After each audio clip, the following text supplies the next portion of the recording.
we're recording, which is funny.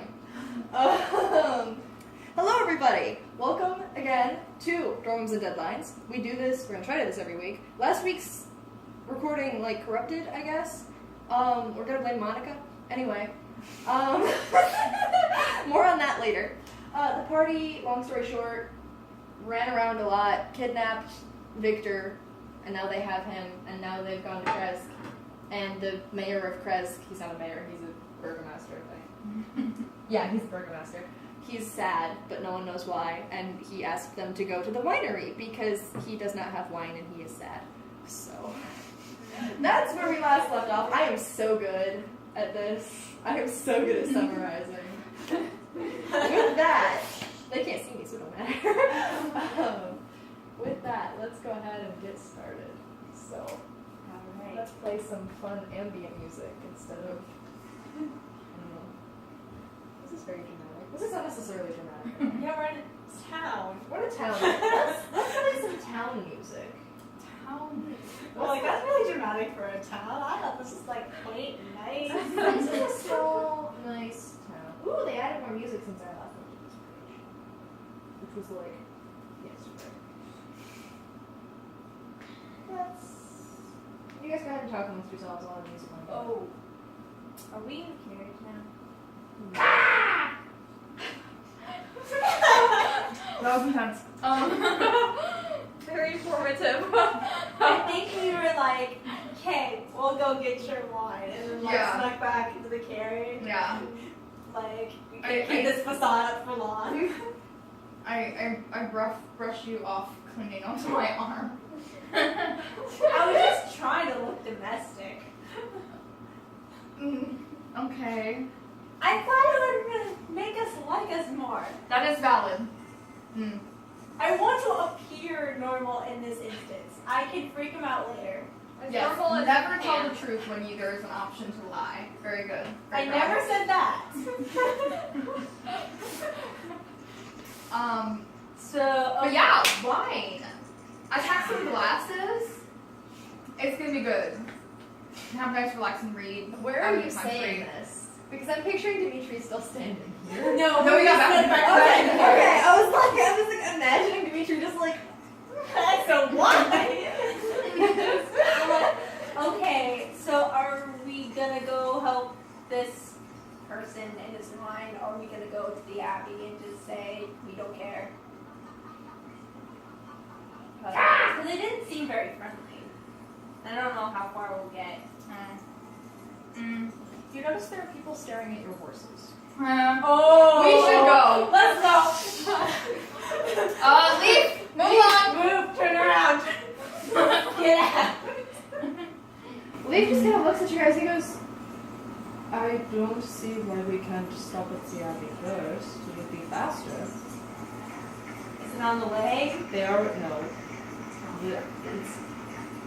He points.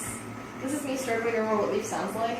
But he's he points, he goes, the Wizard of the Vines is back down the road. The Abbey is just up yonder in town. So we have to get horses. Looking around, you guys notice that people have cows and goats kind of thing. You don't see any horses. But Lee's got a point. It's right there. Okay, let's go. Alright, to the Abbey. I didn't think that was gonna work. Okay. Suddenly feels underprepared. Okay. So you guys drive on through Kresk, the village. There's pine forests on either side of you, just past the fence. I was thinking of the German word and couldn't think of the English word, and I'm like Zaun, no. Zaun, no. Zaun, no. Fence.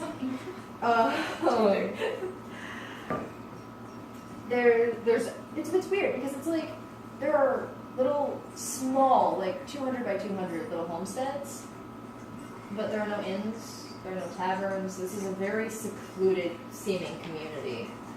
All the houses are single story. you see that each little cottage actually has its own, like, private cemetery kind of thing.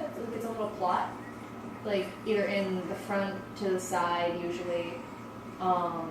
If you don't see one, you assume it's in the back in their land.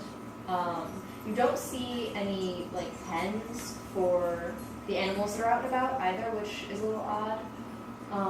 Until you see a little girl lead a goat into a house.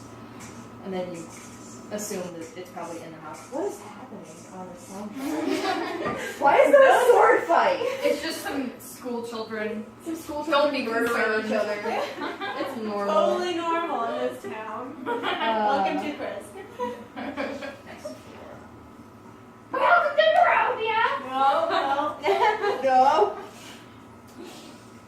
Oh, that's over there. Okay. You guys are like here. Yeah, you guys are here. Okay.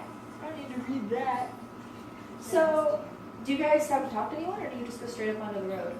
I don't think we need to Nah. So this road that you guys are traveling on, it's starting to crumble a little bit at one edge. It's on a cliff face, more or less, and it's scattered with gravel and chunks of rock kind of thing. The tire is just bumping as you guys go along. I have music for those. Hey.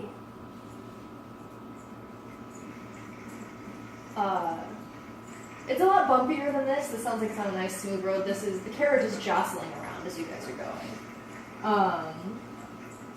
It takes you guys an hour or two. Like, it's about mid-afternoon when you guys reach the top, and the road both doubles back on itself and seems to get colder the further up you go. Like, by the time you guys are near the actual abbey itself, you can almost see your breath. Akira does not do cold. Luke swaps up his fur a little bit, and then he's fine. That is fine. Akira uses one of her spare dresses as the blanket. So the road from Well, you know, I mean, what you can try. would you think about talking about this? Is the question. Yeah. Like you notice Would be it. realistic. What is the fur? What color is the fur? And it's like a muted gray. It's sort of grayish brown. It's kind of musty looking. It looks like there might be cobwebs in it. Okay. So guys, there is some fur. Just so you know, some old fur of an animal of some kind. We should.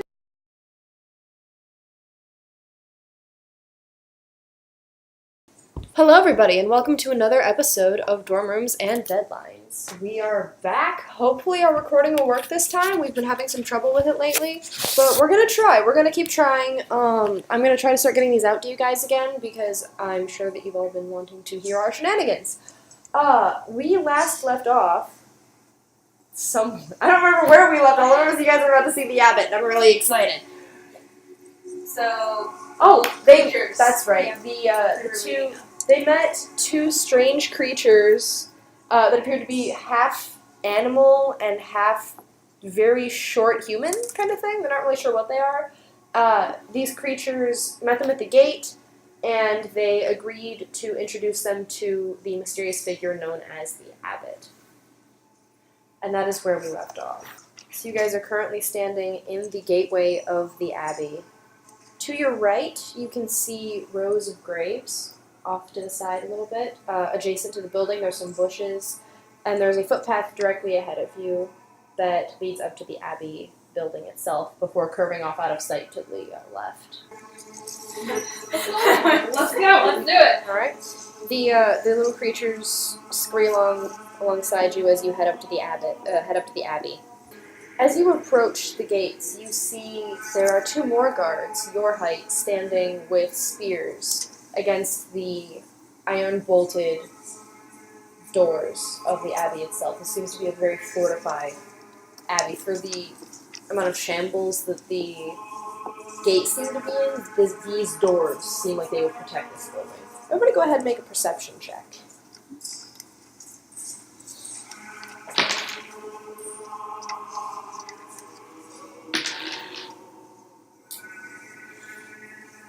First roll for your dice.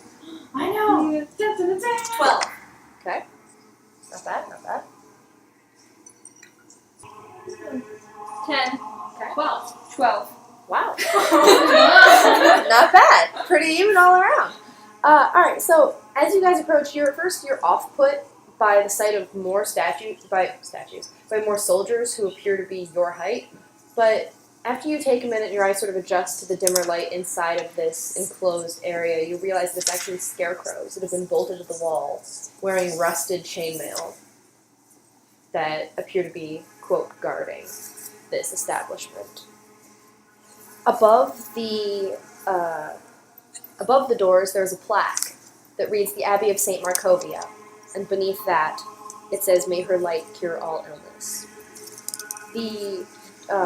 The two mongrel folk with you scamper forward. They push the doors open. They're actually silent as they open. They appear to be very thick and very heavy, but they were already unlocked, and they open easily to the courtyard within.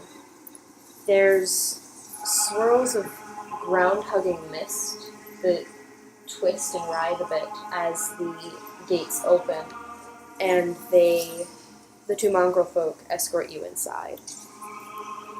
You are now in a courtyard, which is surrounded by a 15-foot curtain wall. There were what appeared to be several guards with their backs to you, but as you've already seen through the first facade, you realize these two are scarecrows wearing chainmail.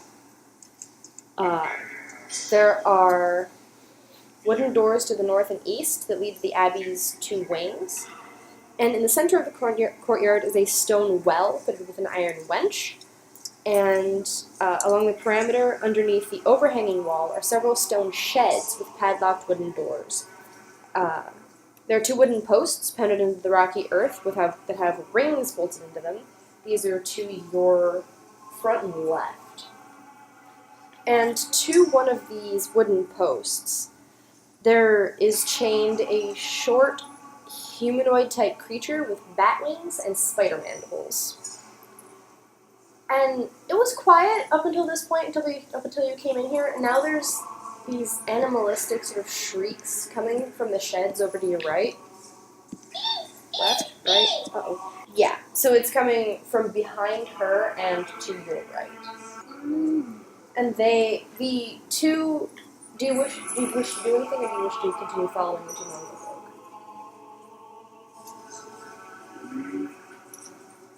I want to detect some magic or something like that because this is all very ominous. Very ominous. I feel bad for the bat kid. It's humanoid and It's humanoid. It's about the same height as the other mongrel folk. The wings. It looks pretty irritated. Its wings are fluttering. It'll get a few feet off the ground, and then the chain will go taut, and it lands again. And it'll start like chittering to itself. Its mandibles will move in and out. You guys know the Predator kind of thing, where it's like its mouth is like those four prongs, like it's kind of doing that kind of thing. So yeah, she doesn't look happy by any means, but she doesn't look hurt either. okay. All right. You should detect magic. Yes. Or divine sense. You have that? Do I?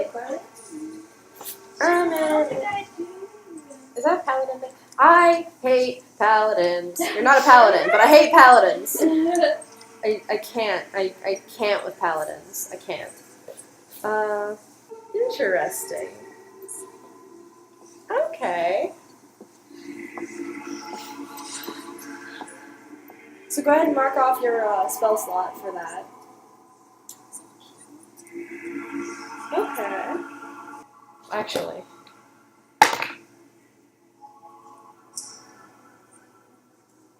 Okay. Yeah. So, as you clasp your holy symbol and you close your eyes, and you feel the magic flow through the holy symbol into your hands and outward, extending your senses, you become very keenly aware of two things.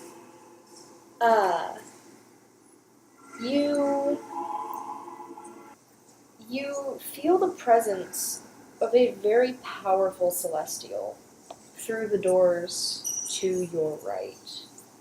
Oh. You also feel you feel the haywire sensation that you felt ever since you've been in Barovia of the undead and the oppressive evil of the place. But there is a shining beacon of some celestial in the distance to your right, probably through the doors.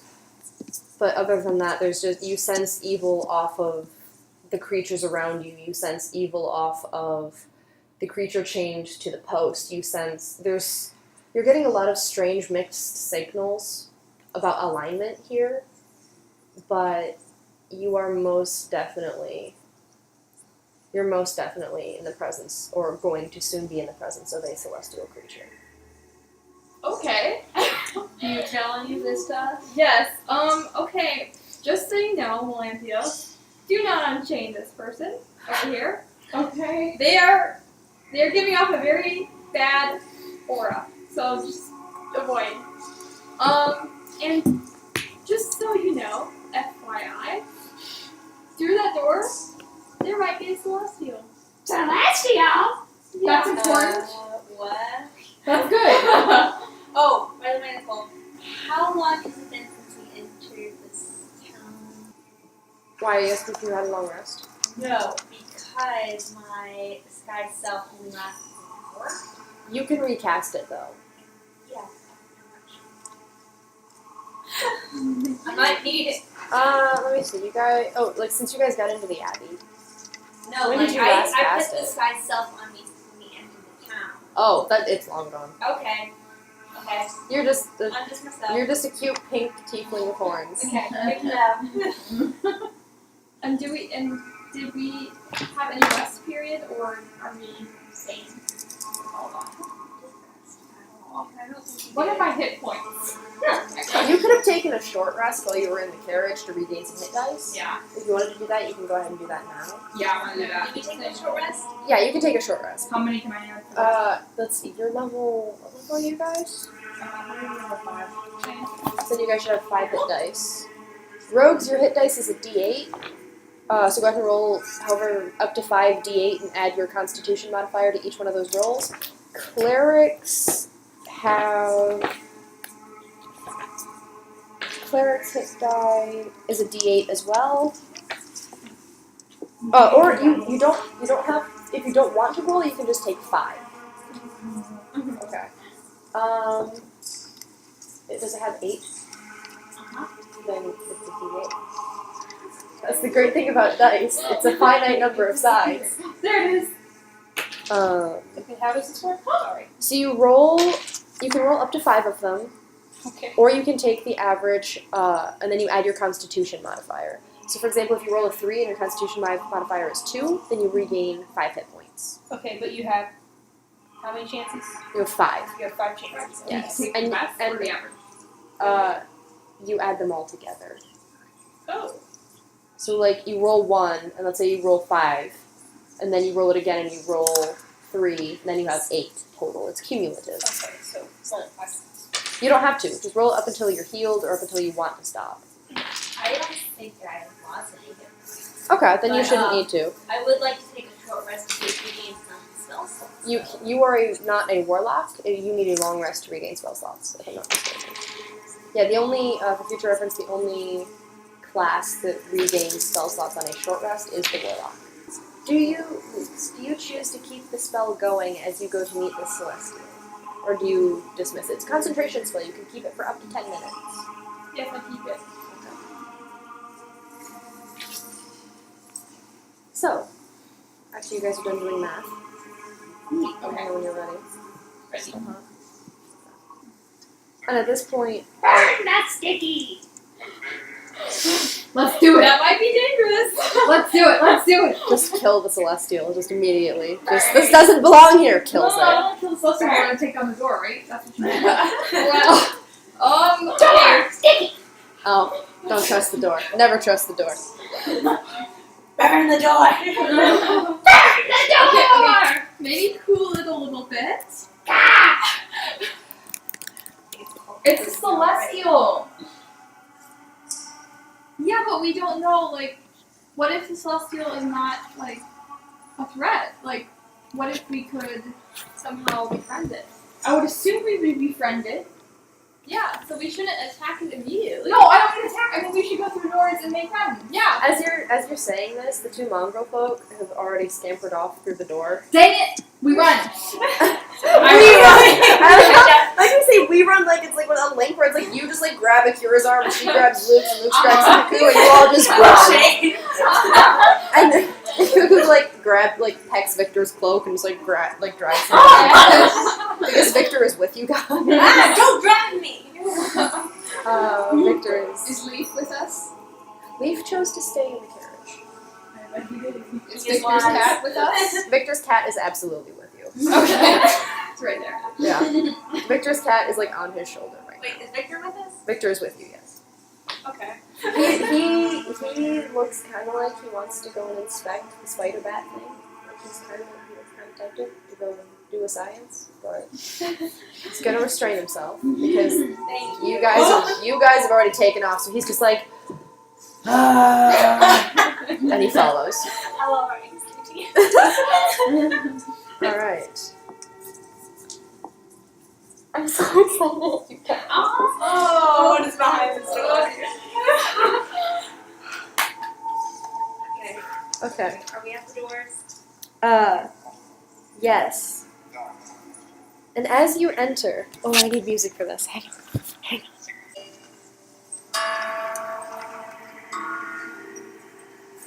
This will work.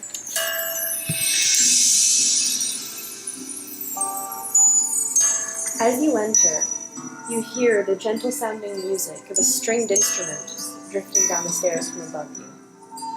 It's being played by some unseen master. You're not sure who, but whoever it is has had many years of practice.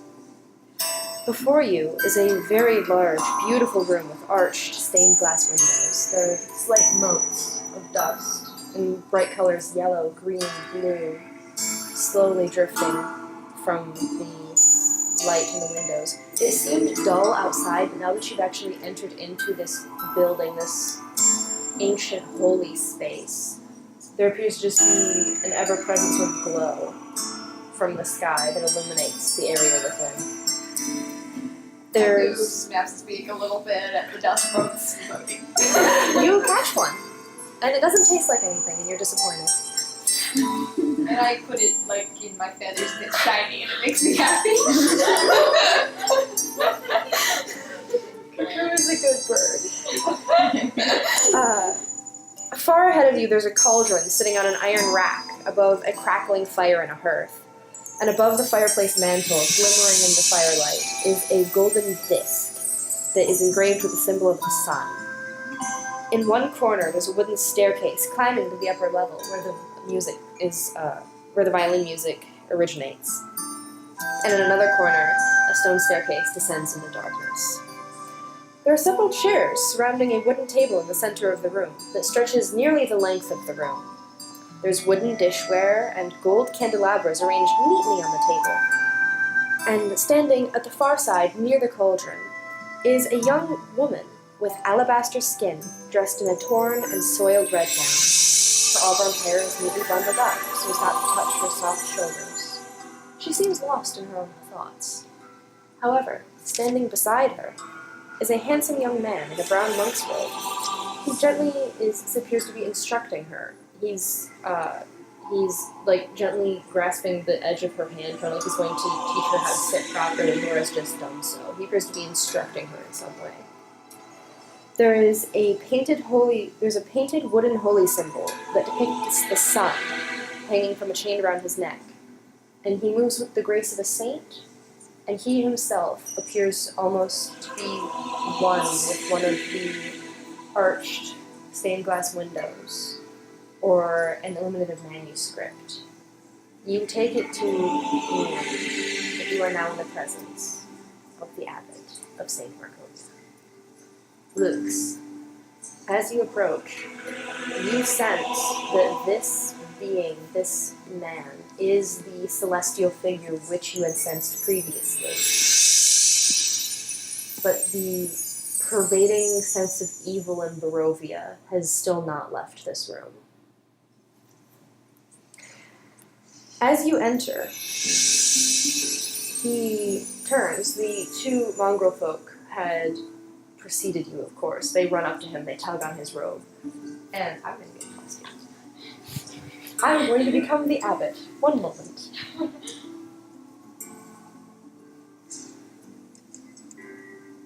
They tug on his robe. He looks up and he looks down. He converses with them in low tones. And he looks up and sees you and goes, "Oh, hello. Welcome, my children. Please, sit. Come and eat. You must be very tired. You're all safe here. I am the Abbot. I very humbly welcome you to the Abbey of St. Markovia. Basilka, please." And the woman beside him rises. "Will you not serve our guests some soup? I'm sure they're cold and tired from their long journey." Akira is like very suspicious though. She comes on loose. What did you say? Well, a celestial. So I'm thinking that I'm feeling rather that he is that. That doesn't mean anything. I can read his mind.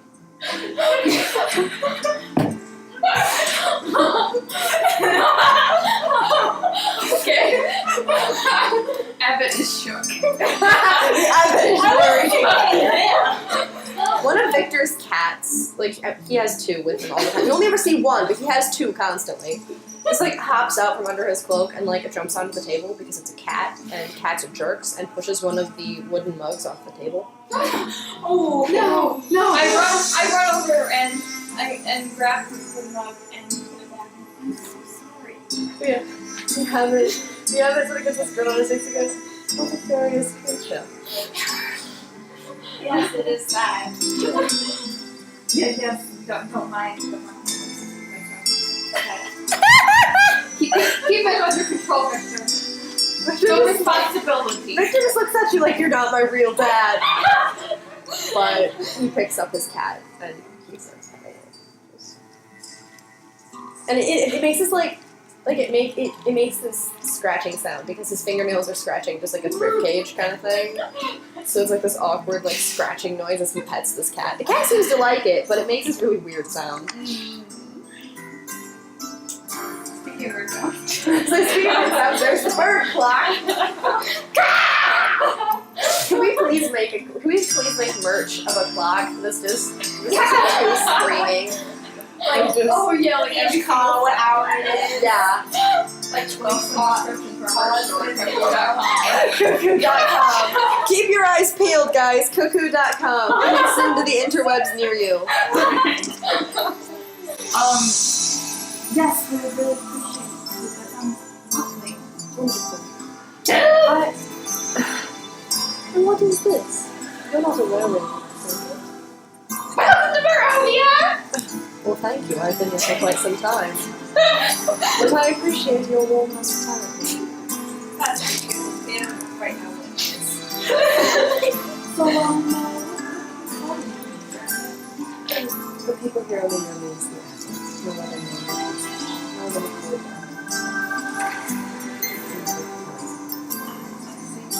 My name's Melanthios. Where is my love language? Quit.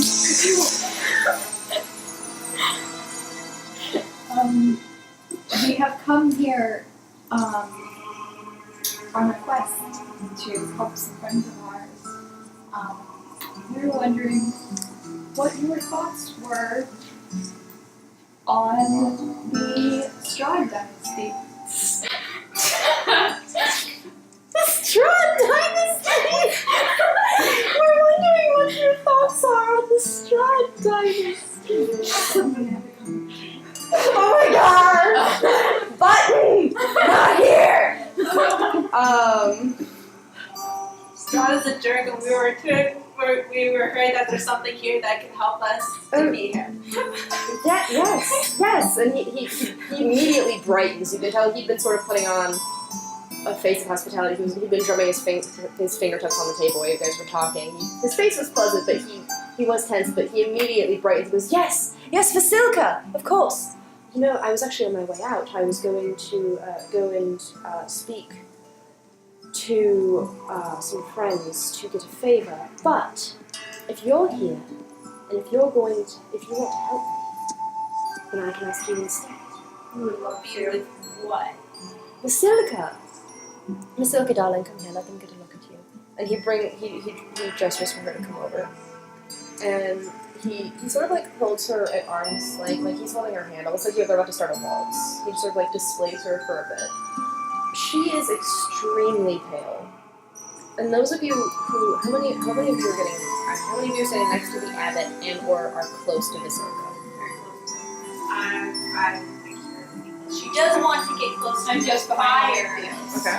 She doesn't want to get close to the fire, but the abbot's going to invite her, right? Mm-hmm. Okay, well, she's kind of keeping her distance a bit, but she wants. I'm pretty close to the Abbot too. Okay. So, Luke's and Cuckoo. You're not Cuckoo. You're Melanthios. Luke's and Melanthios, you notice when she's brought over, you see very subtle discrepancies in the texture and coloration of her skin in certain places. You see very fine suture marks running along her arms, the side of her neck. You get the feeling that whatever she is not a natural creature. But he holds her arms and he feels very proud. And he twirls her once and he goes, Basilica is going to end Strahd's reign. Oh! So the Morning Lord, the deity of which I am son, has shown me that the way to defeat Strahd is he's obsessed. He's obsessed with this girl, this woman named Irina. Irina! Yes. Have you met her? Maybe. Irina! We've heard a lot about her. Well, no human soul should be given Strahd. He is a devil. He is a demon. He must be ended. But, however, Basilica can help him because he still has a bride. She will save him. She is his salvation. She is the way that we will end the curse on this plane. So is she not human? No, I saved her actually. She is. I pieced it together myself. Would you like to look around the abbey? I can show you everything. Yes, that would be good. Okay. However, if I can't just have you go out and do this in the world. If you get the wedding dress for this year, I will offer my abilities to all of you. Anything you wish. If one of you should be slain, I can raise you. If any of you are injured, I can heal you. Wait, raise how, like, reanimate, like, No. our horses? like what? No to you. Nothing. That sounds very interesting. You're very funny.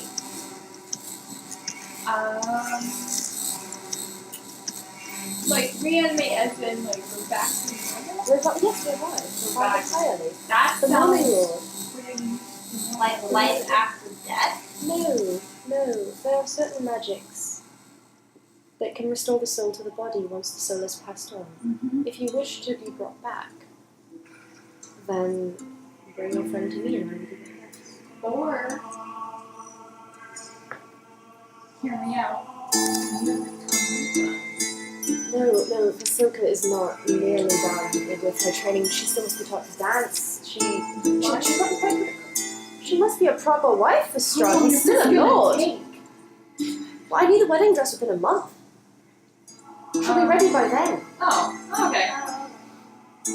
Alright. If you can find the dress, then I don't need to visit.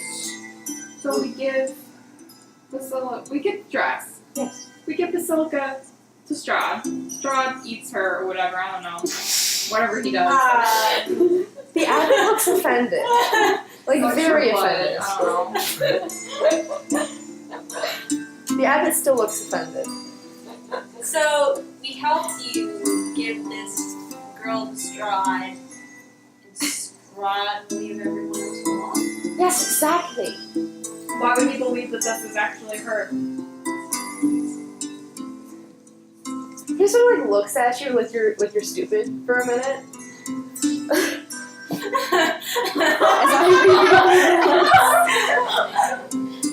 As I reread my notes on why. I was simplifying one. Melanthios is half like, oh my gosh, I love this guy, and half like, I want to leave. What was your question? Why would he believe that that's actually her? No, he will know that it's not actually her, but she will help him. She will fix him. She will be the reason that Strahd will relieve the land of this curse. I don't understand. So you're saying that he's obsessed with this one girl, but he'll take yours? Yes! Even though he's obsessed with this other one? Yes! Because Vasilka is perfect. You seem very sure that he'll just take her. Of course! But her condition is not exactly the same as the original Irina. The Morning Lord gave me instruction. I followed it. I believe that this is what will be our salvation. Huh. It's worth a shot. If it doesn't work out, we can go back to killing him. Oh. What was that one thing? Oh yeah, things he gives out notes. What? So, we were told that there's a certain necklace Oh yeah. that's Symbol? hates. Yeah. It's under a raven, I think. From Raven's Pine. We needed something with a sign on it. It's a necklace of some sort that's trying Oh. and we were told that we could find it here. So that's why we Wait, came. I just found out more information that I forgot to read because it's in a completely different chapter of the book. Wow, thanks book. Yeah, that's the only problem with this book is that it's not set up very intuitively. I heard that my note says Raven's Pine. Raven time. Huh. Good job. So, to retcon a little bit. You asked why he's so sure. He looks him straight in the eyes. Because Strahd told me. What? Told you what?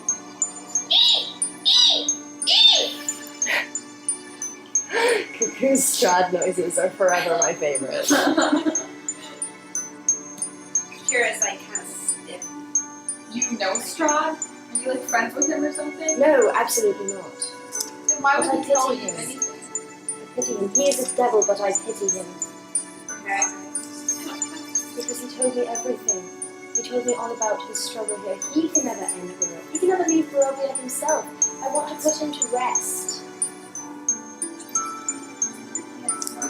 Leave their breath. You think you're the first adventurers to come through this boundary? No. Strahd is defeated. 200 years go by. Strahd always comes back. How can we make sure he doesn't come back? Tell me why. You think I was so good?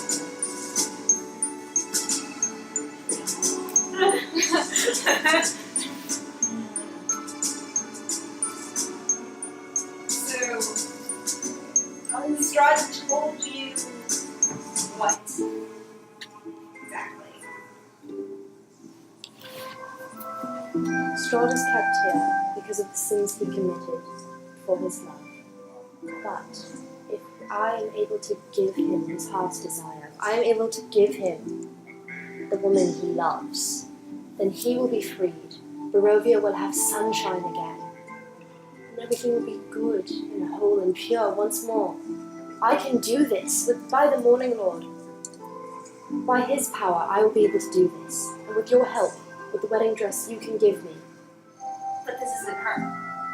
But Strahd told me that if I made her, it would suffice. So you need another. So what happens in 200 years? You just make another one? Just like write some instructions for the next person? Isn't that a cookbook?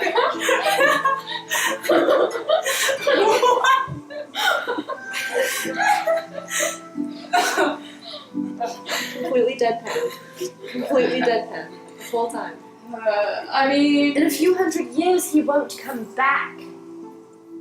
Because the curse will have ended. Forever. Gone. Finally.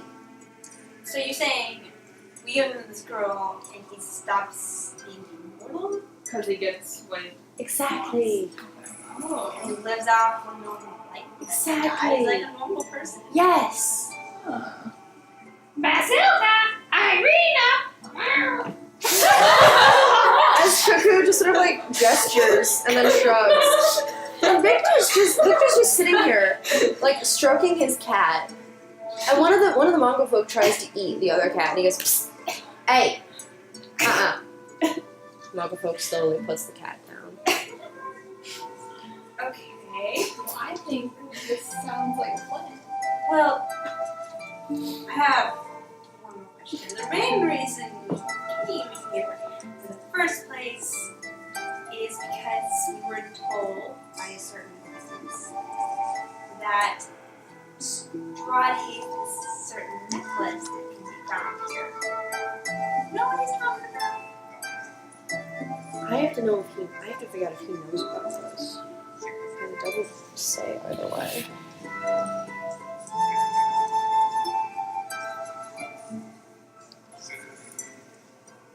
You still have detect good and evil up, or detect all that stuff? Yes. Luke's? Okay. Detect all Detect that evil. stuff. Detect all the stuff. Okay. Yeah. You're starting to get a strange sensation from the abbot himself.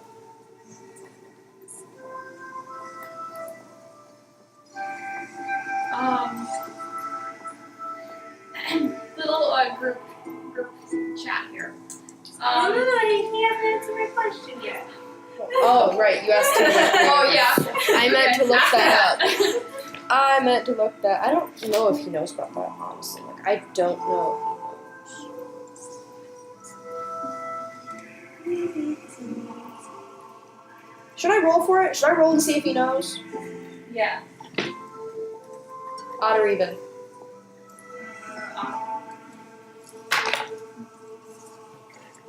He looks at you and he squints. He goes, "Similar raven kind." He looks at Cuckoo. Yes, I do actually. That I don't know why you need it. The Silka is going to be this. She's going to solve all the problems. But yes, it is. Yes, of course. It's a holy artifact. Nice. Well, we'll just take that. We'll bring you that wedding dress. Wonderful. And he turns to the golden disc on the wall above the fireplace, and he turns it, and you all see a slight shimmer of gold around the edge. And he turns it. And Shiny! Yes, it's very shiny. He turns it and he puts it down on the table. And you see there's actually a cubby hole in the wall. Are you taking the disc? No. Roll for a hand check. No. D20 plus sleight hand.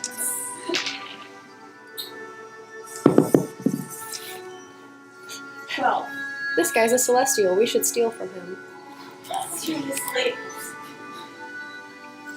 Let me see what his insight. That's insight's wisdom based, right? I don't know. Somebody read off the character sheet what insight is. The little thing next to insight says, or the parenthetical. No, come back. Wisdom. Wisdom. All right.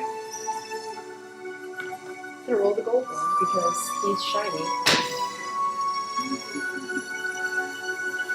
As you pick it up, he doesn't even turn around. He goes, "Put that down, please."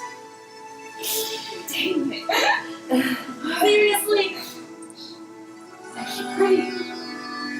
And He's not gonna use it anymore. He offered you That's it. As Luke brings this up, Basilka actually walks over.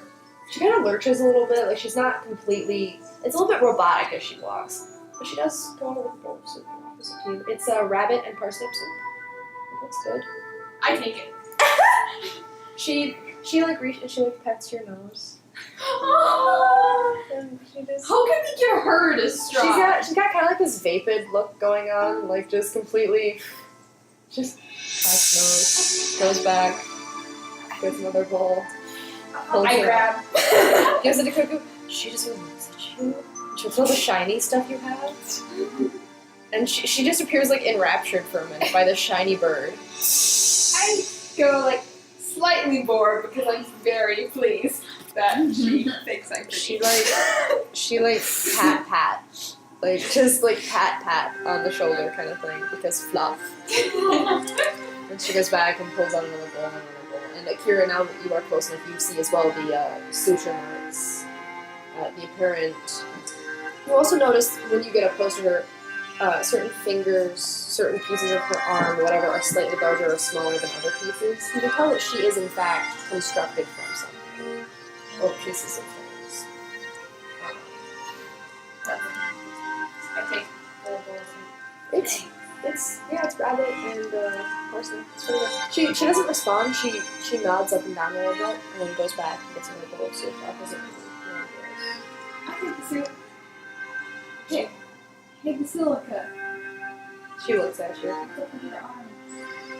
Rude. She looks at her arms. Are you not I lady? mean, mine Looking at her, you see her eyes are two different colors as well.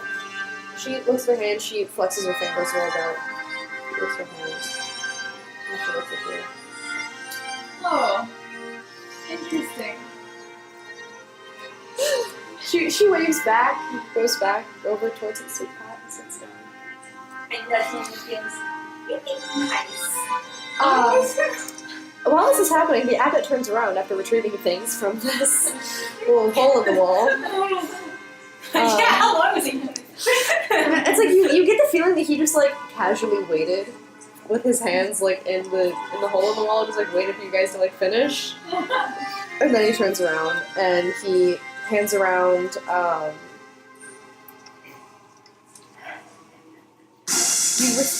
hello? How about no? How about nah?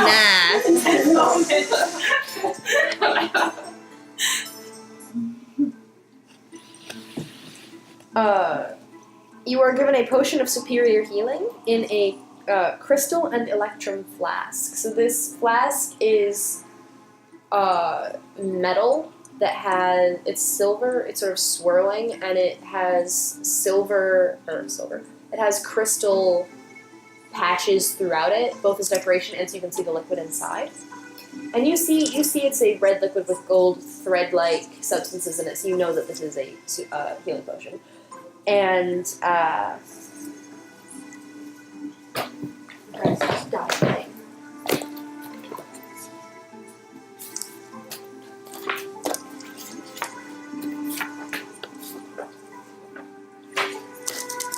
pulls out all of the things. Oh hey, you guys have so many things.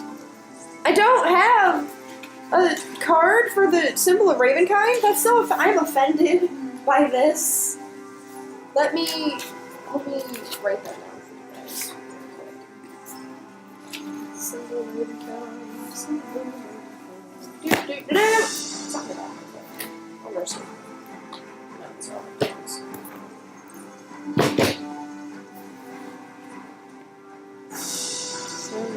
Oh, there it is. Ooh. Oh, this is so I wasn't expecting you guys to get this soon, so I didn't make a card for it yet.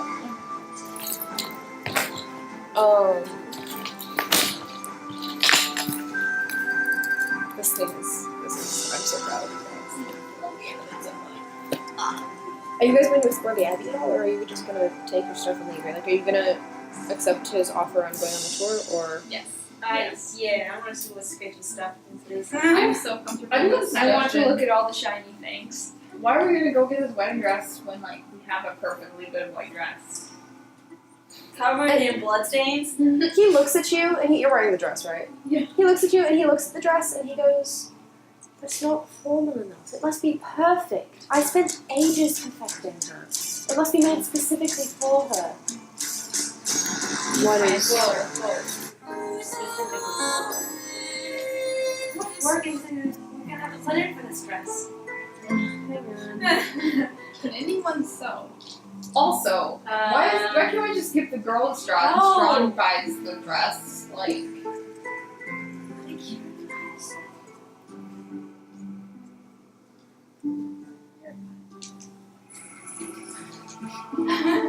it just turns into going to the fabric store. Roll to sew a dress. Roll to go to Joanne's. I don't think not very well at least. Yeah. But she wouldn't know how to make a full dress. She might have taken time with her socks or something like that. We will try. Yeah, not at full wedding. That and won't guarantee that it won't be a little singed. Okay. Why can't I?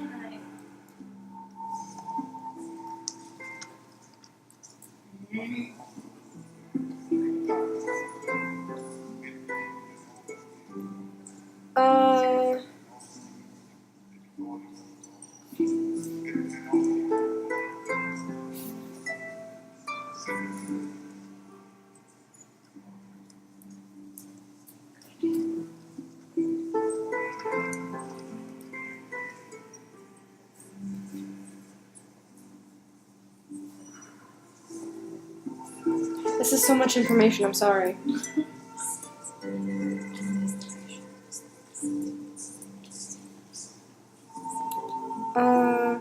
Turn undead. This is so much information. Hang on. That's one. There's 3 things here. I'm almost done. Turn undead or turn the unholy feature.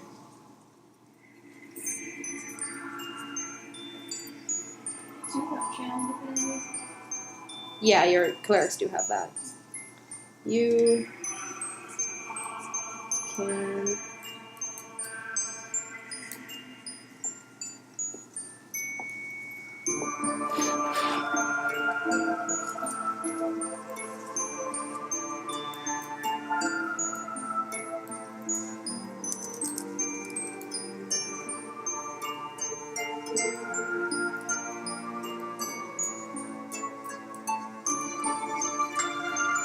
Okay. Ooh. Oh, this is such a good item, guys. I completely forgot that you guys were coming here with this. I was going to done this earlier.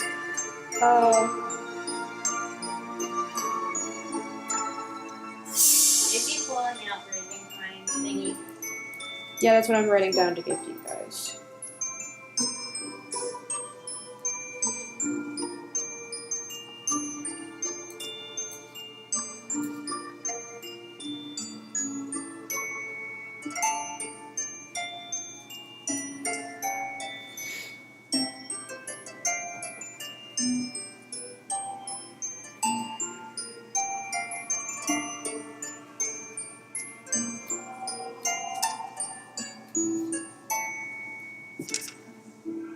I will read this to you guys also.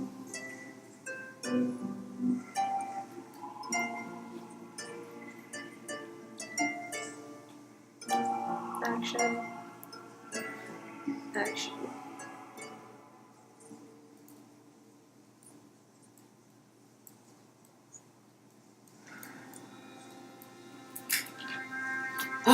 Who's accepting? Okay, so he pulls out this very beautiful pendant. It's a Shiny? It is very shiny. It is polished platinum. It has a large. It's in the shape of a sun, and it has a very large ruby embedded in the center of it. It's very intricately carved. It's very beautiful. It's very old. I get it. You're far away. I mean, I can try to throw it at you. I can't promise I won't kill I'm somebody. basically a raven. You're a crow. They're not the I same. want the shiny thing! I mean, he's just gonna put it on the table. No. Well, Whoa. Like, Are you gonna get I'm suspicious of you taking this. Fine. Yeah. Okay, fine. Somebody else can have Are it. you is Oh, Luke wait. closer than me? Bring that back. Give that back to me. You guys don't know what it does yet. He's going to hand it to Luke's. Oh. I And he feel better goes- about that. he than goes- other option. Of all of you, you seem the most knowledgeable on these sorts of things. So, Luke's, if you choose to attune to this over the course of a short rest, you will get this card. Okay. It'll tell you what it does, because he wouldn't be able to tell you what it does. But if you sit there and, like, over a short rest, like, study it, ask your god about it, all that, and that's what it does. So, you guys now have the holy symbol of Ravenkind. Now, onto our tour. Would you like to show you around? It will only be a moment, and then you can go on your way and get the dress. Let's do it. That would be lovely. Melanthios, why are you making the bloody face at the Abbot? Victor looks at you guys and he goes, "Do we have to? Yes. Be polite. I'm tired." Go eat your food. God. He looks offended. He looks extremely offended. See, that's how you sound. I do not sound like that. And the Abbot laughs. He goes, "You kind of do."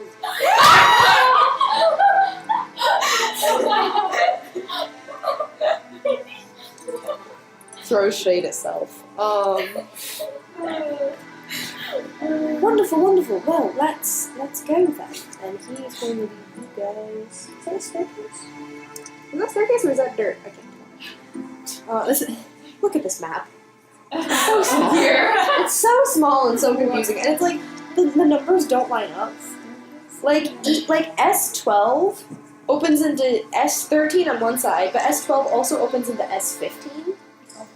And I'm like, that's not how numbers work. Yeah. Okay, so he's going to start by going back into the courtyard. As they're walking, Akira's trying to get a better look at the thingy the Abbot just gave Luke's. It is very shiny.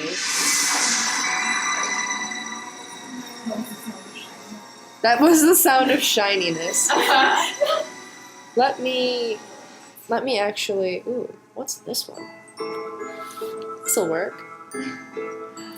So he's going to start leading you guys through the abbey.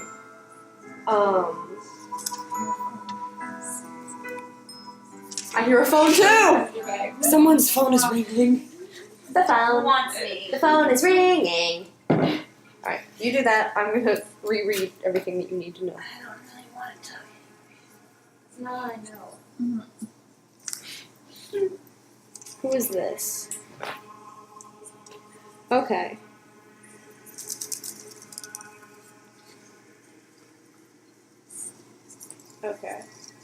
Okay. I know where we're going. I paused you. Oh, okay. That's not the one that's playing. Alright, so as you head out into the courtyard again, the abbot begins to explain the history of the abbey and how Saint Markovia was a woman who came to Barovia many years ago under the guidance of the Morning Lord and attempted to defeat Strahd, but was ultimately, she and Strahd had a fight, like one-on-one, this powerful saint and the vampire Strahd, and Strahd prevailed. And he seems grim as he explains this story. But then, as you're walking along and you get back to you're walking towards the other door, you get to the post where the spider bat creature is chained. It goes, "Oh, and that's Mozena. She's it's Mozena. And don't go over by the well, by the way. There's Mishka likes to hide in there. Her brother, he's very dangerous. Don't keep trying to catch him, but he keeps escaping. Anyway, and he goes to the door on the other side of the courtyard and he pushes them open. And you hear the sounds of whispering and chattering and laughter, just strange, unearthly, unsettling sort of noises. The abbot is perfectly calm, but you hear very, very strange sounds. Your spell has faded by now, by the way. How was the kind of aura around him? Like, he kind of had that fading and kind of weird. It's very strange because as a celestial, you would expect him to feel different than Barovia, but he doesn't. Akira has gotten really nervous and tense because of all the laughter environment, and her hands start to flicker with fire. Yeah, and there's a little bit of snow in the corners of the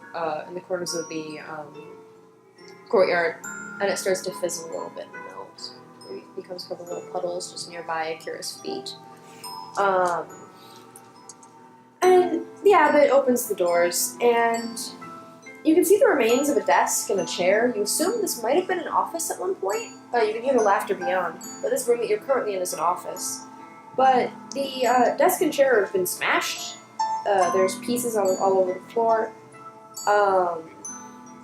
There's a hallway to the south leading to a staircase going up, and the dark passage ahead of you that's full of this strange, unnatural sort of whispers, this semi-insane laughter, these just strange, scuttering sounds. Can I do a perception check?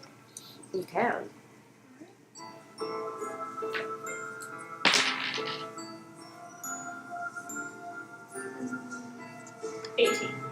Okay. These are some pretty weird noises. You don't know what they are, but they're pretty weird. They appear to be coming from the passage to the east. And the abbot turns and he looks at you, and he goes, "You've already met Otto and Siegfried, of course, and Mazena. Thankfully you didn't meet Mishka. But I should let you know that these are their relatives. These were the first of my experiments." What? "They did not go as planned. I'm keeping them here for their own safety. But you wanted to see the abbey. You wanted to know how I work. This was the first of my works."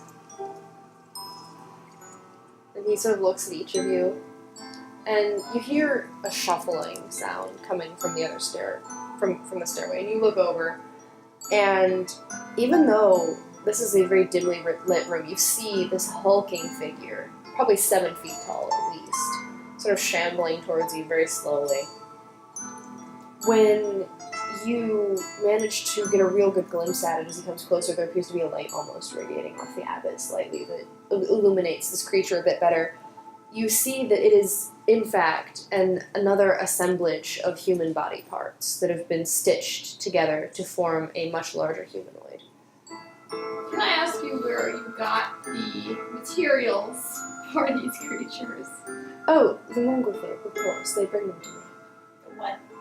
The mongrel. Otto and Siegfried, especially. They're very good. They bring me all the pieces I need, and I put them together. Cool.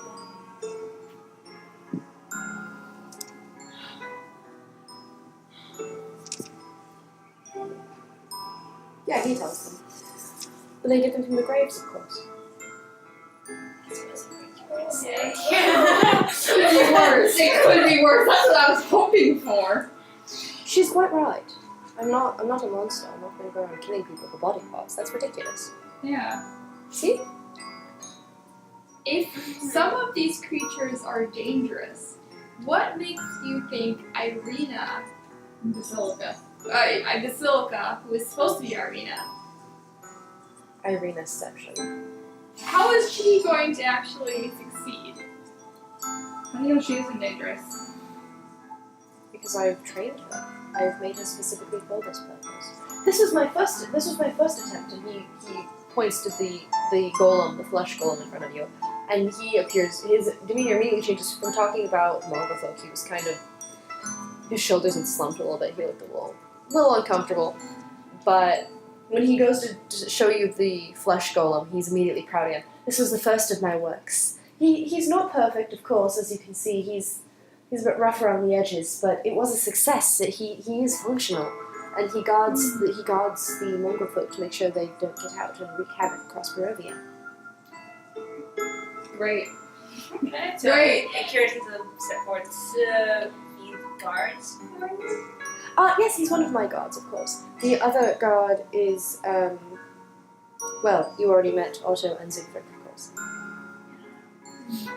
They're not very good at what they do, but they are happy about it, so I let them stay.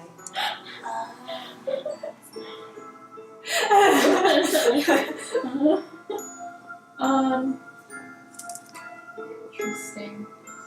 Well, moving on, and he heads into the doors ahead of you from whence. Oh, actually, I don't think that he would go in there. He's not going to show you that. You're not gonna. I was gonna have him show you all the mongrel folk, but he's not proud of them, so he wouldn't show them to you. So, quick question. You said that you keep them locked up for their own safety. Yes, it is very regrettable, but the Bellevues, the family which the mongrel folk were created from, they are quite insane, and they asked me to turn them into what they thought of as perfection. I was reluctant, but I agreed, and unfortunately, like this, they are happy, but they cannot be trusted, so I must keep them here, away from everyone else. I'm not proud of what I've done, not with them, but they're happy, so what else could I do? That's valid. So there's like humanoids and then these like You have the flesh golems, which are Vasilka and this unnamed Frankenstein's monster, if you will, which are golems, which means they've been stitched together from dead people. And then you have the mongrel folk, which are the short, animalistic, like half lizard, half wolf, half human kind of creatures. And yes, that's 3 halves, because some of them have 4 legs, or 3 legs, or 5 eyes, like... Okay. And they're insane. Yes. But the That's what he's told you. The humanoids seem okay though. Like they're not really insane. Yeah, I mean, Just- Vasilka seemed polite, she seemed a little distant, but she seemed okay. Okay, I was kind of more worried about the prototypes. The flesh golem you met in the hallway just seemed mindless. He was doing his job. It seemed to recognize the Abbot, so it didn't take any action against you. But it seems just like a mindless guard. Okay. Oh yeah, people. That's a stairway. Yeah, that's 16 is. Okay. I just you Well, suddenly maybe. like Yes, that's why it's slanty. It's stair.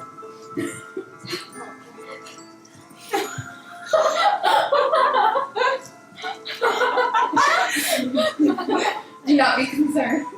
Hello, Stacey. What is happening? There are people walking up the stairs. That's what we were just talking. I love when you just zoned in after this conversation all 8 minutes. Do not want. But don't worry, they don't live here, they just work up there. They're like working on fixing the upstairs. Don't worry, they don't live here. Valid. Valid. Squints? Yeah. Anyway, he's going to take you. Where is S16? That's not on here. That's not on here. He's taking us to a room that doesn't exist. I like That's that. sketchy. On here. That's not on here. I'm upset. I hate this book. Like, I love the story in this book, but I hate the layout of this book. I cannot find anything. Anyway, we're going to assume that he takes you back into the, West Hall, main hall. There's stairs going. Where do the stairs go? Stairs, stairs, stairs. Okay. Oh no, it doesn't say. Oh hey, I found it. I found the map. Where does it come from? It doesn't say! Alright, we're going to assume that he takes you back into the main foyer where Vasilka is currently sitting. She's eating her own soup now. She's kind of just kind of blank expression, just eating her soup. She's very dainty as she does it. Like, you can tell that the abbot has been specifically instructing her on how to eat soup. But she's completely blank as she does it. The abbot, after showing off his flesh golem, his first flesh golem, is going to lead you downstairs to the wine cellar. It's a very small wine cellar. There's 10 barrels of wine and an L-shaped wooden rack packed with wine bottles. And he gestures, he goes, yes, the Wizard of the Wines has not been prompt with their shipments recently. I'm not sure what's happened to them, but we do have a few.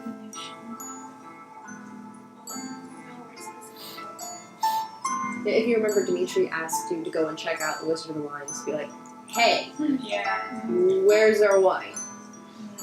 So the abbot's like, yes, we do have several bottles still, but the most of these barrels are empty. Does anyone want to do anything in the wine cellar as the abbot starts to ascend the stairs? Might we borrow a couple of these? Oh, of course. Go ahead.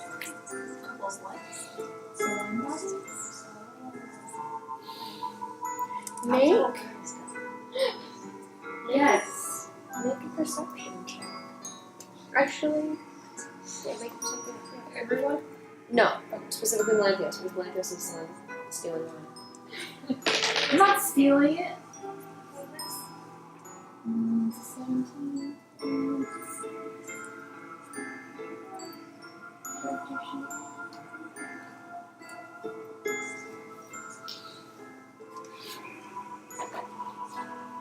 20.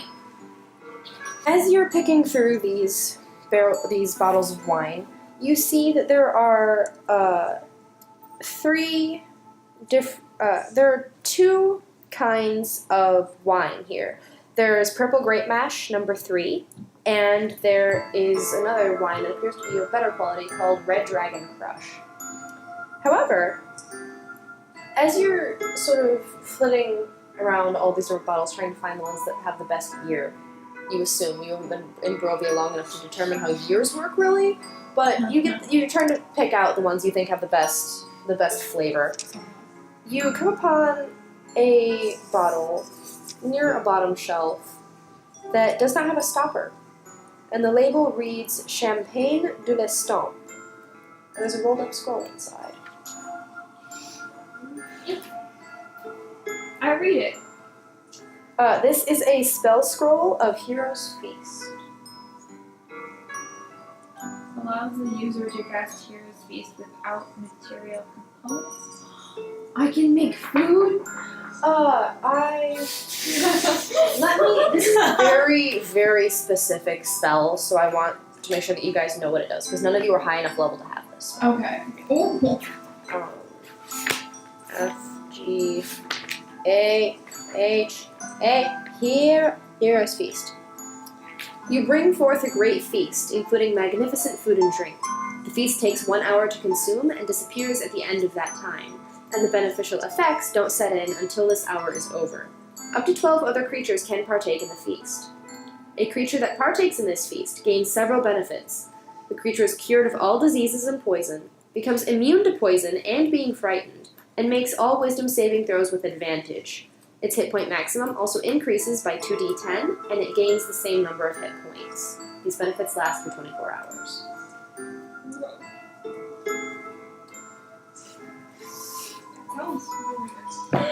Do we know It's you a have this? It's a 6th level spell, so.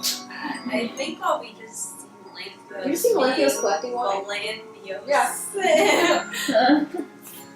You see Melanthios being So what's the bullet points list of that? So I'm gonna run to the restroom. Okay. If you eat the hero's feast, you're cured of all diseases and poison, Okay. immune to poison and being frightened. Okay. Make all wisdom saving throws with advantage. Okay. Hit point maximum increases by 2d10. Okay. You also gain that number of hit points. Okay. And it lasts for 24 hours.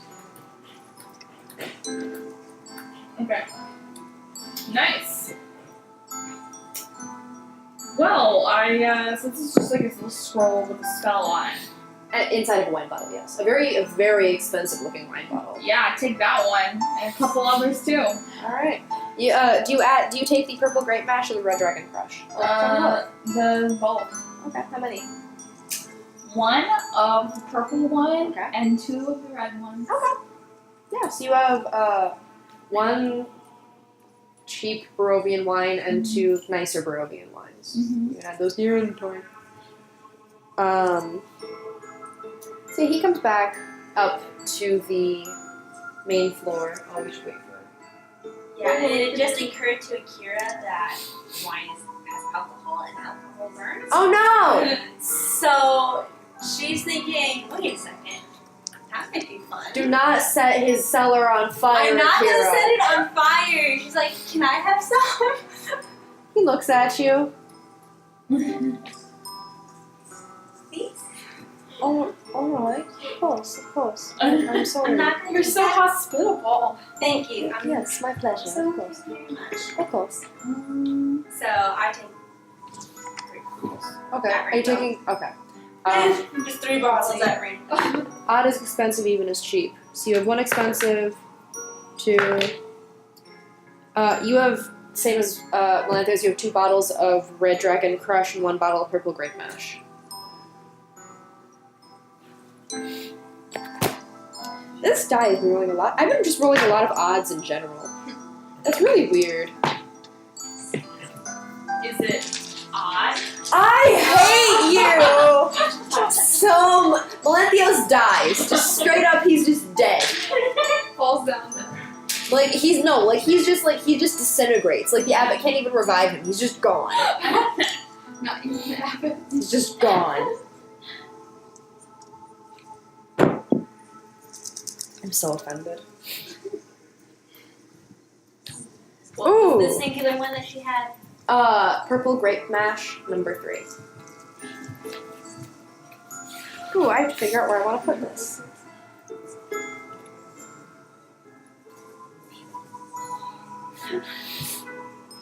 Which one's expensive? Huh? Does Akira realize which ones are expensive or Yeah, I mean, like, looking at the bottles, you can tell that the bottles are nicer. And, like, which ones are nicer? the Which ones are the nicer ones? The nice ones are called, Red Dragon Crush. And you have 2 of them. Oh. It's fine. That actually works with, like, the whole Abbot aesthetic. Like, I'm not mad at it. Like,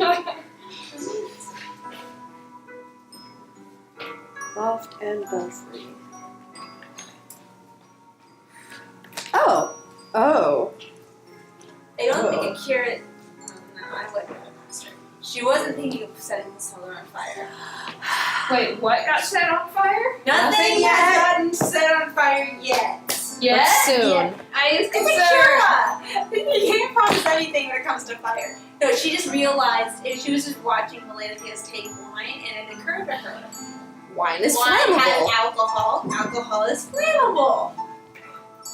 Oh no. So she just quickly grabbed 3 bottles. Oh no.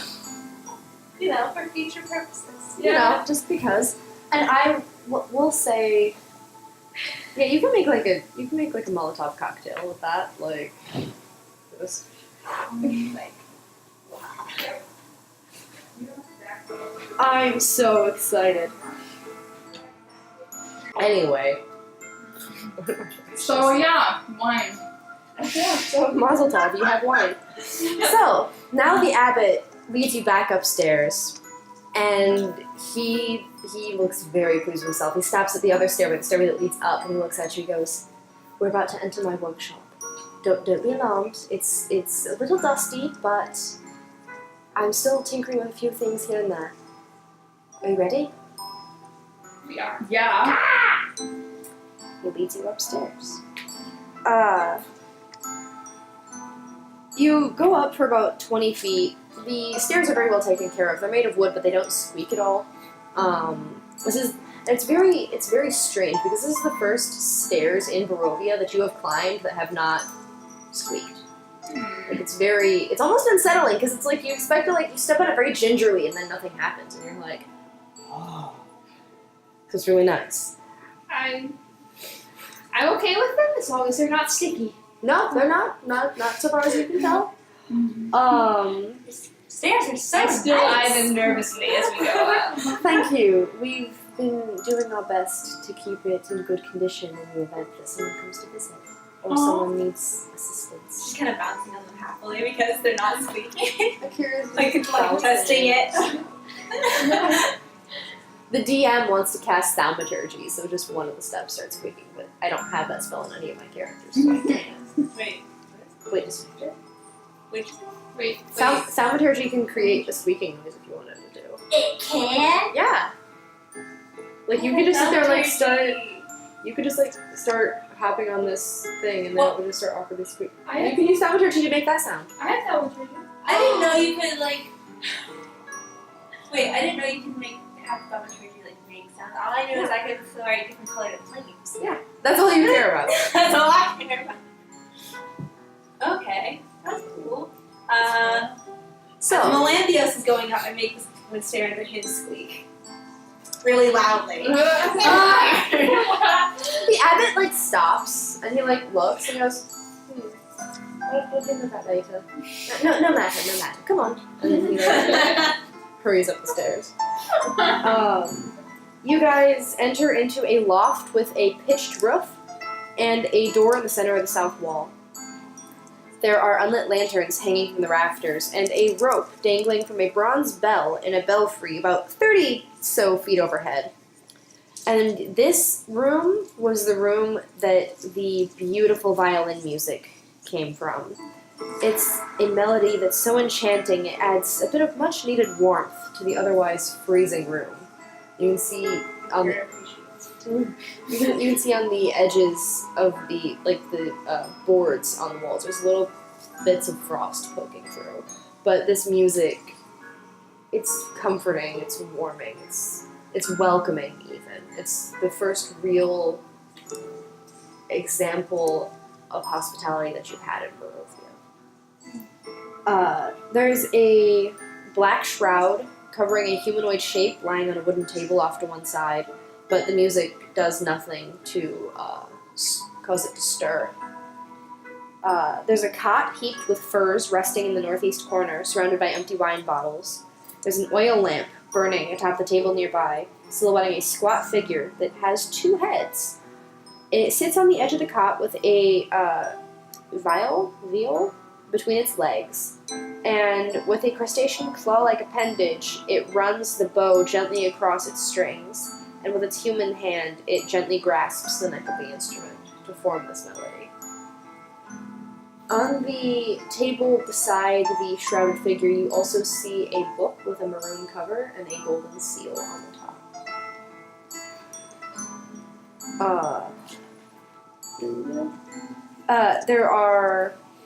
You see another table near it, which has an assortment of saws, needles, thread,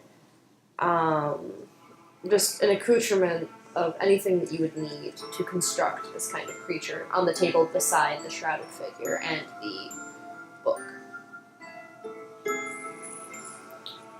What's under the shroud figure? Oh, that's just a work in progress. It's actually, yeah. Those are the pieces that I didn't really need. What's the book? Oh, those are my notes. Just keeping track of my time. Sort of thing. Well, notes. To a scientist. I wouldn't say a scientist. Did you say there were unlit lamps in here? Oh no. Yes, I did. Akira goes over and like happily. With a little puff of spark and then flame, each lantern. And I was like, what's it called? Envisions it. Each lantern comes to life, and with a dancing orange flame that flickers like a ghost for a moment before settling and burning in the wick. Oh, that's so much better. So cute.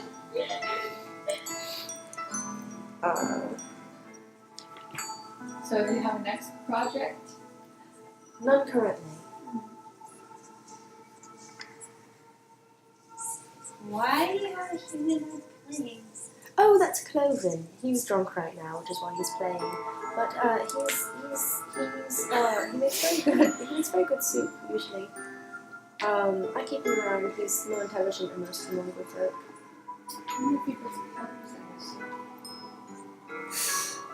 He looks at you and he laughs and he's like, perhaps he does. This is the book lying on the table. It's a pretty book.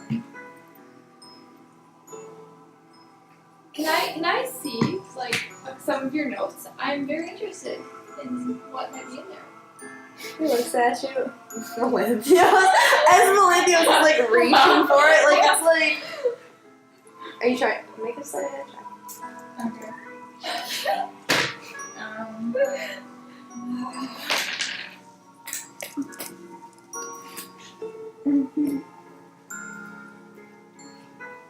Oh! 11. You rolled a 10 on this perception. So as he turns he goes, actually, I would rather. He stops, he looks.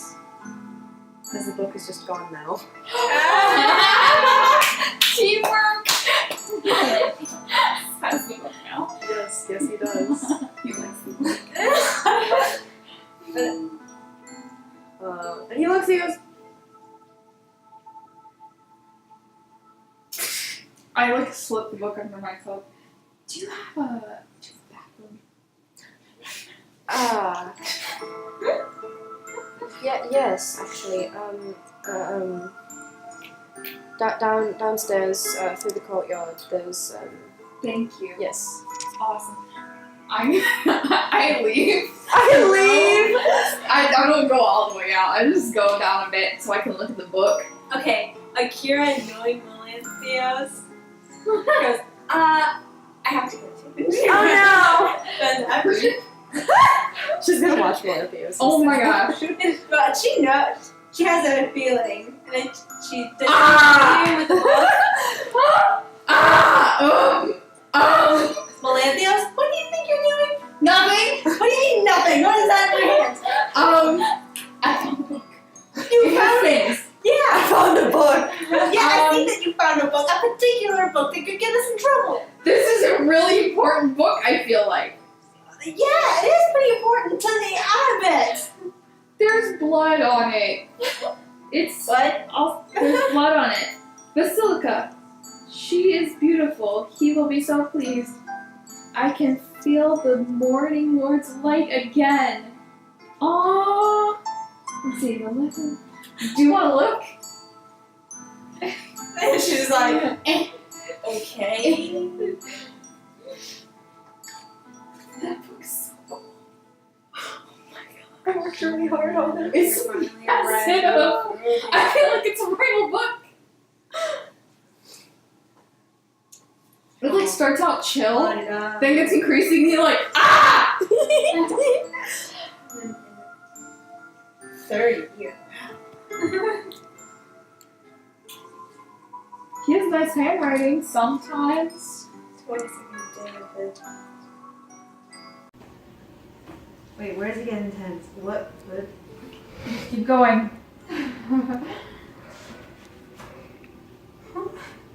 First day on the 16th year. My first experiments have been failures. Yet they beg. Huh? That's concerning. And plead. Ah! As you I go on. Oh my goodness. We are so close. We are so close? We? It was we? Wait, maybe that's why they're two different handwritings. I am at my wit's end. Something is crossed out.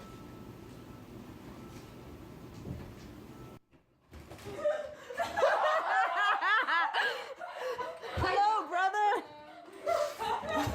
We were at a tense moment, but you It's extremely tense, and then you show up. I'm offended. Kind of went horror for a second. Okay, the Abbot, his outward appearance was pleasing, but I think something was said. I can't barely read his writing. It's like an ink I cannot read.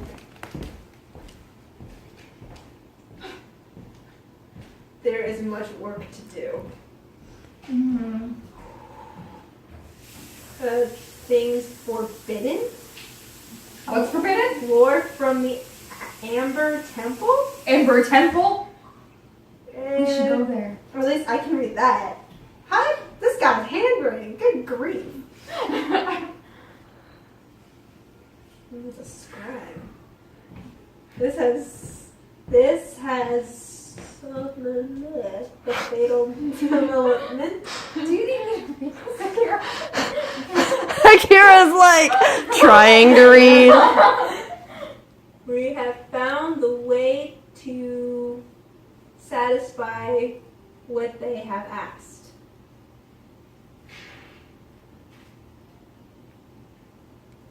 As I did. Why does he write like this? They're happy as mongrels. Oh, mongrel thingies, I think. Mm. If something brings them happiness, we should all be. It looks like he tried to spell inspired, but he blocked some of the word out with more blood. The word is insane. Oh. We should all be insane? If insanity brings them happiness, then perhaps we should all be insane. This guy has issues. You think? Mm. Oh, I can get this part.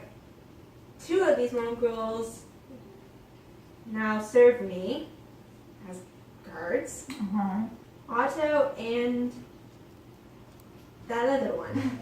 These 2 are my most impressive creatures. They're more impressive? Thus far. Okay. Our big basilica yet. I am proud as a father must feel.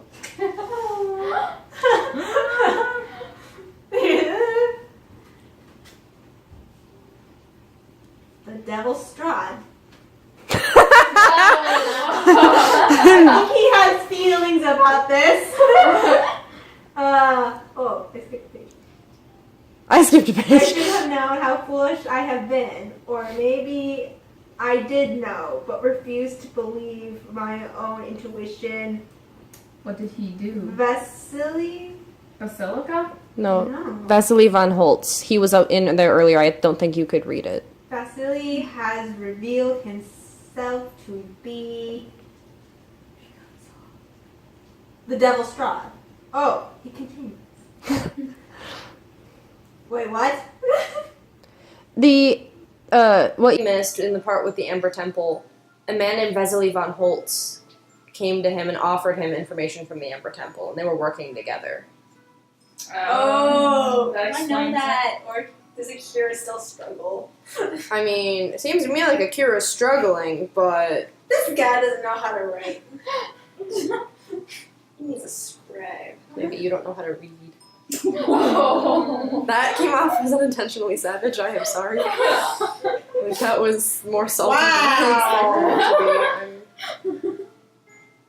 This guy just doesn't like. What is to be done? It would be futile to attempt to slay such an immortal creature. The ancient curse upon this land protests if he can never truly die. At least not in Barovia. It's the day of the 6th month. There is more to this monster than meets the eye. As supper time, Strahd unburdened himself and lamented the curse that has followed him. God. Through the centuries, he wants nothing more than to be free, to escape Barovia. Don't we all? Yeah. Despite myself, I feel the pangs of sympathy and the urge to help him find release and peace. I have taken it upon myself to find a cure for his malice and end. This guy, this ink, blood everywhere, blood. So it happens when you tear up graveyard people, I guess. I hope that's what it was. If you guys need me to read it for you and show you the pages, I can. Okay. I tried to make it There's a legible. bloody hand. That's a bloody hand, guys. Yeah. Yeah. Are His the two of us like still in the And you're room? smoking. Yeah, like, Yeah. exactly. You and Luke's are with the Abbot as the Abbot is like looking around the room for his book. I shall free him. Is there anything shiny in the room? There's some needles and a saw. I can see only Nah. are of freeing this poor soul. Okay. Reunification with his lost love. He speaks so fondly and wistfully of her. Does she turn into human? I don't know. It sounds stalkerish to me. I mean, he wasn't very nice when we came to visit, was he? No. Dragons, I still remember. He took away our food. I know, right? And leave. How do you do that? Do something like that. I am certain this way gives salvation to us all. This and Barovia curse once and for all. Oh, this just got real. Oh! Things got real. Day of 7th year. The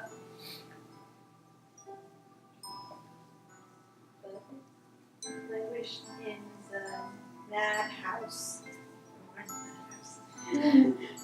As I toil on creating a golden bride for Strahd using the parts I have them scavenge from the town below. Wait, whoa. He said he got them from graveyards. You would remember that Kresk, each family has their own plot. So he went to people's family graveyards. That's why that one family was like insane or something. And it messed up all the ones. Something. What, you use out the supply he has in his backyard? Just saying that's a pretty big cemetery. Yeah. If maybe the town below refers to like below the surface of the ground. Training the bride. Progress slowly, she shall live again to love. love the word tastes like bitter root Ooh. in my mouth. Oh. Why is Live. live evil? Live. Live? Why is live evil writ backwards? Oh, why is live evil writ backwards? Your face! Okay. What? It's true though. Yeah. Just have to think about it. Why is he has issues? Read today. No, you can't. It's really funny. I wonder what I have brought. Yeah, brought. Is this what the Morning Lord. Morning Lord has sent me to do? You seem pretty certain. Yeah. Holy! Wait, let me see. Oh yeah, that's the yeah. But what's with the lessons of etiquette? The manners of a lady move slow like the wells of eternity, but soon she will be ready to be presented to Strahd.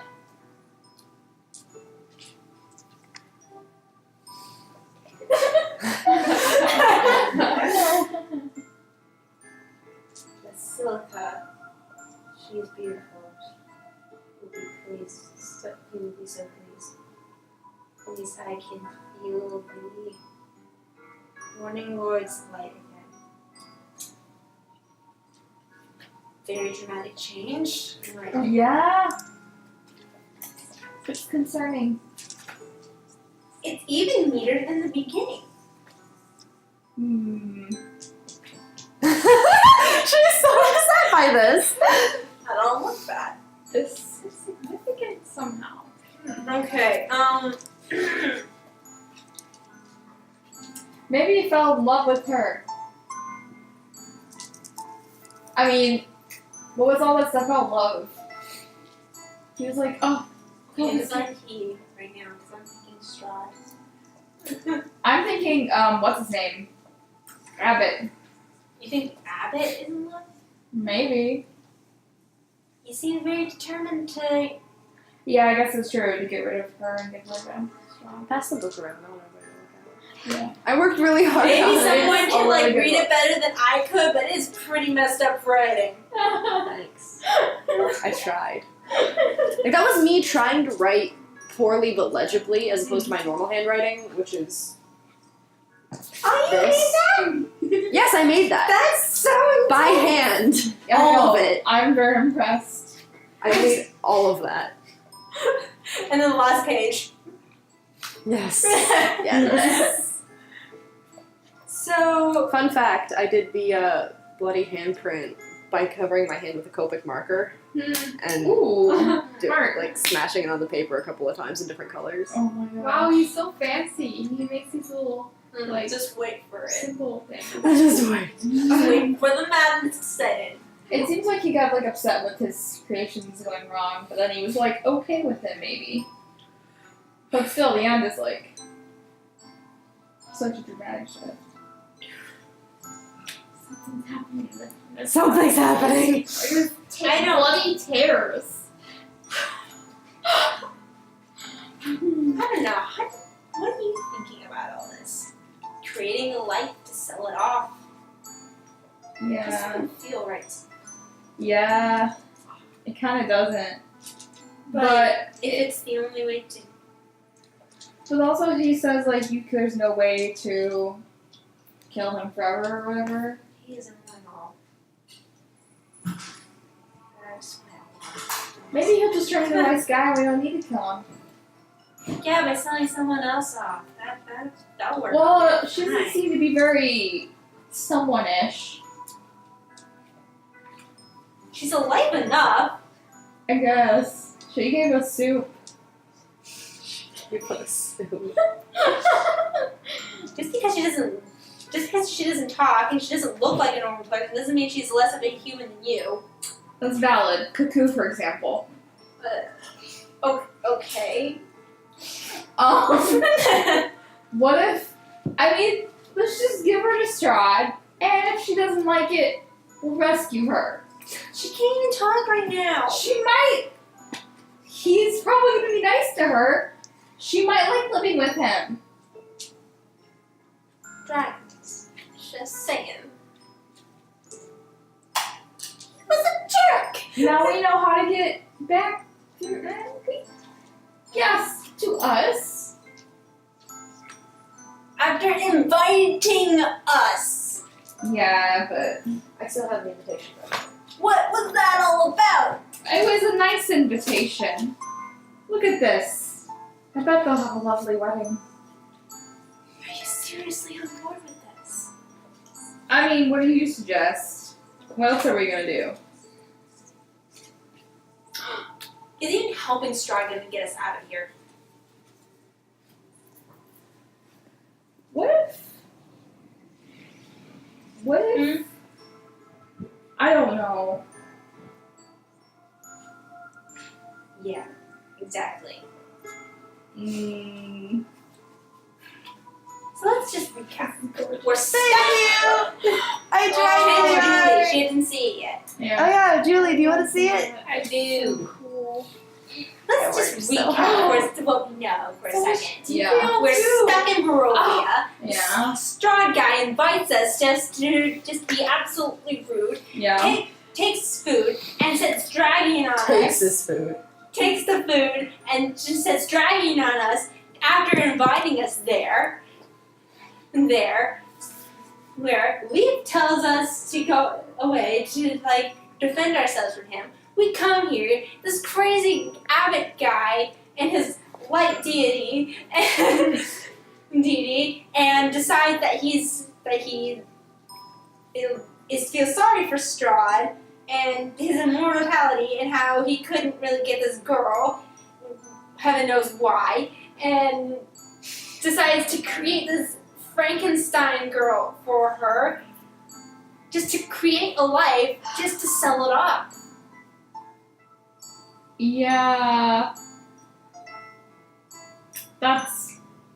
And who knows if helping Strahd find his eternal rest with this created life will help us get any closer to getting out of here.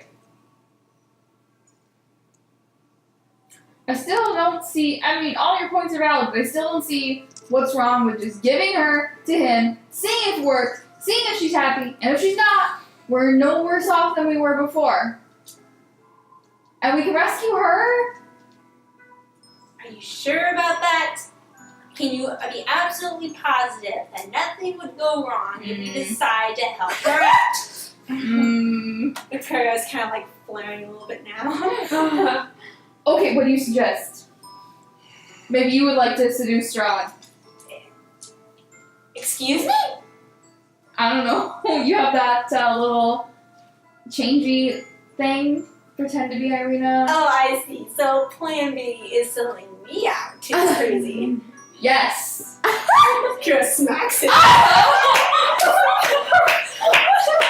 Again. It storms off back into the room. Who has the book? I think Do I still have? I think I still have the book. she throws it at him Oh. and storms back into the room where the Abbot and the other two are. Meanwhile, what am I doing? What are you doing? I guess I'm trying to chat with him to distract, to cause an distraction and make sure the other two have time to kind of conceal the book. Okay, roll a deception check. Okay. Deception. 20. Yep.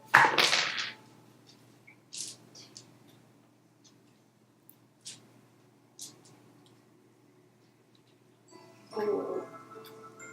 Do it Thought of another comment. If you have a deception modifier, you would add it to your roll. You think of another comment after you leave. Most accurate to life thing ever. Yeah. I don't think I have one. Okay, 14. Okay.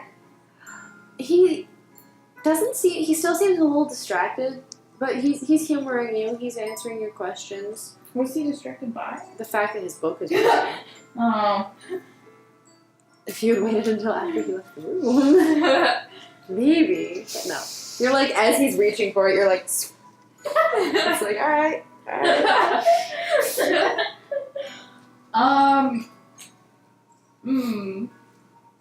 I'm like considering the things that Akira has said, despite the fact that I'm annoyed with her. She's made some valid points. I kind of want to take what we can and get out of here and not help the Abbot. But also the Abbot seems nice. That's really cool. Okay. Also very freaky. I know, isn't it great? Give me the Melanthios has BB book. Yeah. Okay, have I gone back into the room yet? Yeah, you're back in the room. Okay.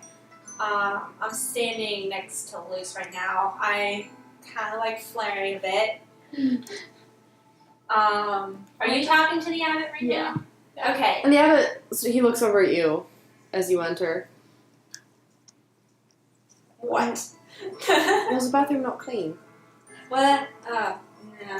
Just, it was fine. Doesn't look like it was fine. Are you upset about something? Yeah. I find there's a lot of things to be upset about. I'll get over it. You know what happened to my book? What? Make a deception check. Oh no. Oh, which one do you use? D20 and add your deception modifier. Great.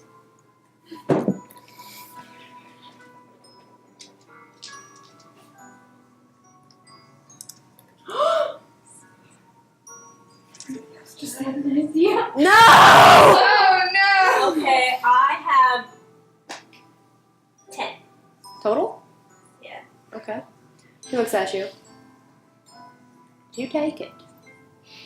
No, I did not take. Do you know who did? No. Why did you come here? I told you for your weird necklace thingy. Why did you take my book? I didn't take your book. And why are you so certain I did? Why did you lie to me? I didn't lie. I didn't take your book. It's my love language! You know, I think perhaps it's better if you leave. Burn that sticky! Who's trying to be a helpful distraction? Let me get this straight. You don't want us to help you find your wedding dress now. I don't need you to find it. There are other people in Barovia who can do it just as well and who owe me more favors than you.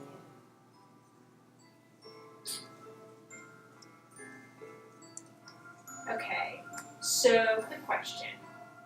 Yes? Not in character. I know. I'm not in character. I'm Okay. scratching my chin.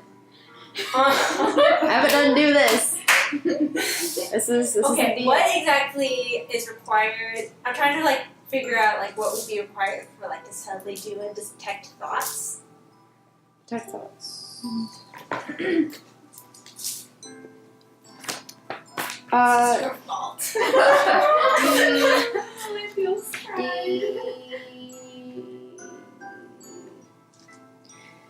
VSNM, you would be speaking, you would have a hand motion, and you have to have an item. That wouldn't be civil. You could do it if Wait. he was distracted, but... Oh. Do I need to make a save? No. He was distracted. Isn't Cuckoo trying to be distracting? Didn't you say that? Yes. Is it working? Ah! Burn that sticky! Is he distracted? Love Potion Festival! He's very distracted. Alright! Ladies and gents, that's a 1. Good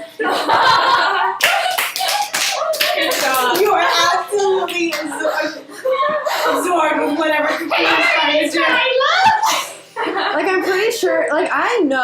that Cuckoo probably sounds like a Harvard graduate in his head.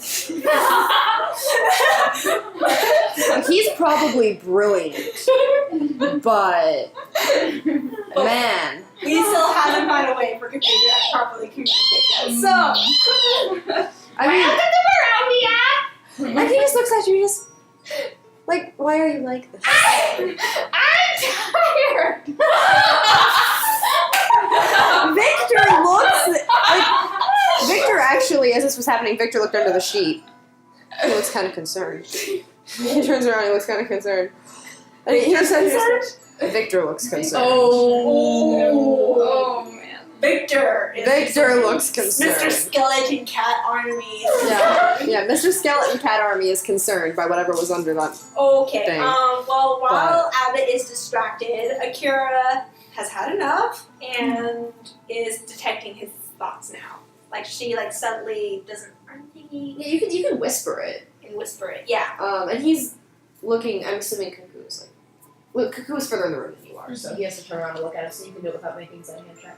Okay. What do I find in that head? What's on his mind at the moment? What's most on his mind right now is Cuckoo being annoying. No. You do get that sense, but you mostly get the sense that he needs to get that dress. He doesn't care who gets it, he doesn't care how he gets it, but he needs to get that dress. Because the salvation of Barovia is hinging on the fact that Vasilka will fix Strahd. That's... You get this, and the thought keeps repeating. Over, like that thought just keeps going through his head over and over and over again. It's almost dizzying how many times he manages to think. It's almost like Mind Palace, but like it's written all over the walls of every single room. So, like, if you entered his Mind Palace room, the walls would be covered. Yes. In just that statement, like. Anything else? Would you like to try to find more? Well, you've already cast the spell, so now I have to make a saving throw. And if I fail? Well, do you want to try and find out more or not? What are you trying to... I'm just trying to feel this guy out. Okay. Because I don't trust him, and I'm kind of not liking his plan. So if he fails, do you want to look into his reasoning, his emotional state? Or, oh no, you gain insight into something looming in its mind, its emotional state, and something okay. And if he completes the saving throw, would Akira get caught?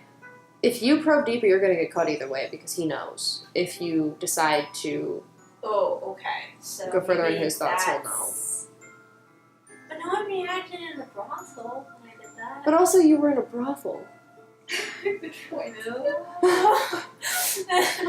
That was a story that we didn't record. For good reason. I kind of wish we had, because they fought Jack the Ripper. But they also got stuck in a brothel for 3 hours. Not doing what you would think they would be doing, no. Like, Akira got kidnapped by the brothel people. Okay. And got a makeover.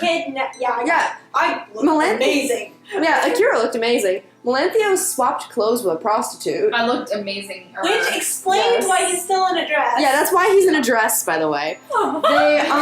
They stole a bunch of love potions from Jack's dead body. Wait, that's that? Festival! And they also have, I think Akira has his boots of haste. And his dagger. And his dagger. Poison. Oh yeah, and his dagger was And poisoned. 3 more bottles of love potion. Yes, they made bank off of Jack's body, let me just tell you. He has some good stuff. Yeah. I'm not gonna say. Okay, so he's obviously obsessed with this Lonnie. dress. Just Lonnie. Just Lonnie. So, do you want to... So, okay, I don't want to get caught or set him off any longer. Can Melanthios do like a meanwhile cutscene? Yeah. Yeah, we the camera sweep, fake cut to black real quick, and we see Melanthios, who is definitely not peeing in the stairway. So, After Akira talked to him, he has like a moment of reflection. And then the plan pops into his brain. Oh no. And he goes to find Basilica. Okay, she's still eating her soup. She's sitting at the table at the base of the stairs. He casts minor illusion on Basilica to make her look like the bottles of wine that Strahd gave her. That Strahd gave me. You're so concerned. Wait. Did you physically turn her into wine? No, it's not. It's not polymorph. Turn her into a bottle of wine. Wow! How are you gonna do that suddenly? This is I don't know. extra poppin'. Extra pull. Is that possible?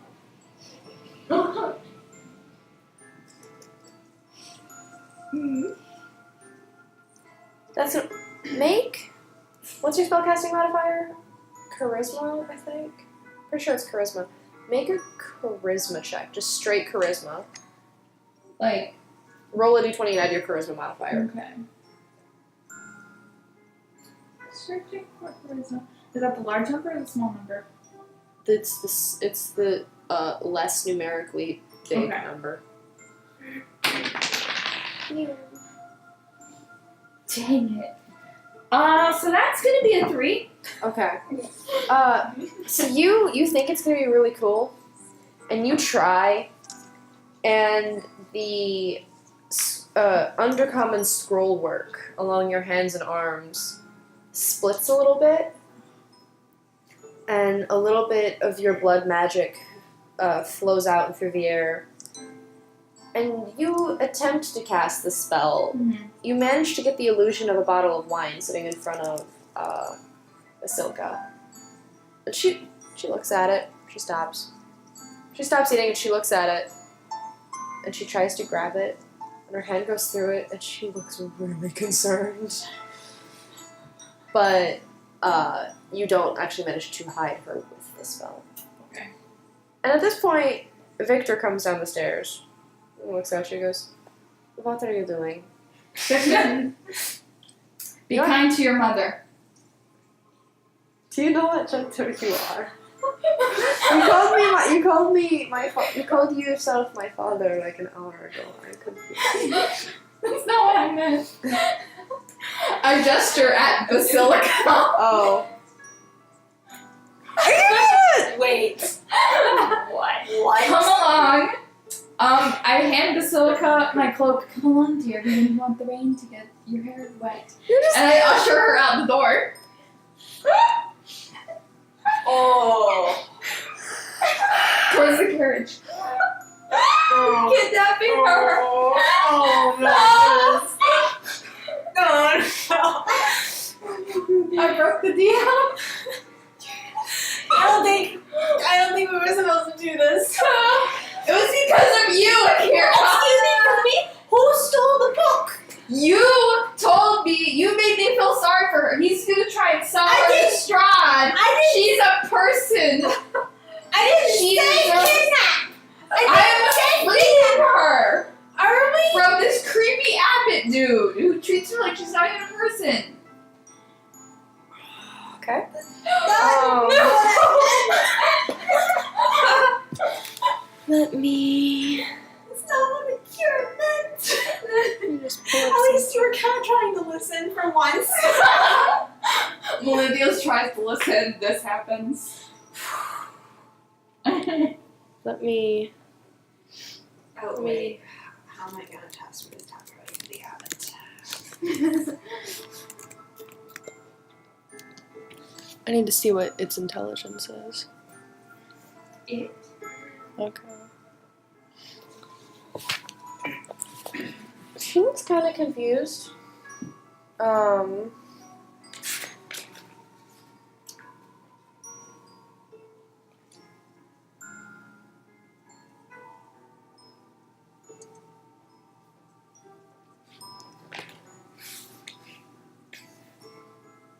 puts on the cloak and she lets you lead her. Yeah. I'll take her to the carriage. Okay. Oh dear. Okay. I gesture for Victor to follow. Where are the others, Victor? Are they coming? They're still upstairs. The tour isn't over. Everyone thinks you're in the toilet. This is not going to the toilet. You're not wrong. Yeah. Tell the other. Maybe you should wait here to tell them where I've gone. Maybe not though. I might need help.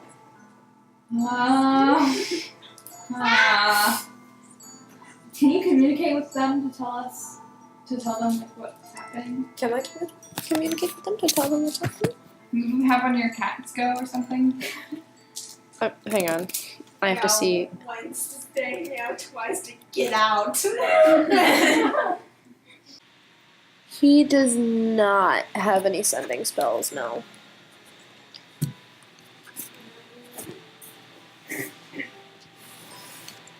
So Alexandra goes, no. Okay. What condition are horses in? We're still undead. Okay. I'm gonna take one of the horses. No. You wait in the carriage. I'm gonna ride up that road and wait for you guys in the woods till you get there. If something's wrong and you pass by and it's not safe for us to meet, do some sort of signal.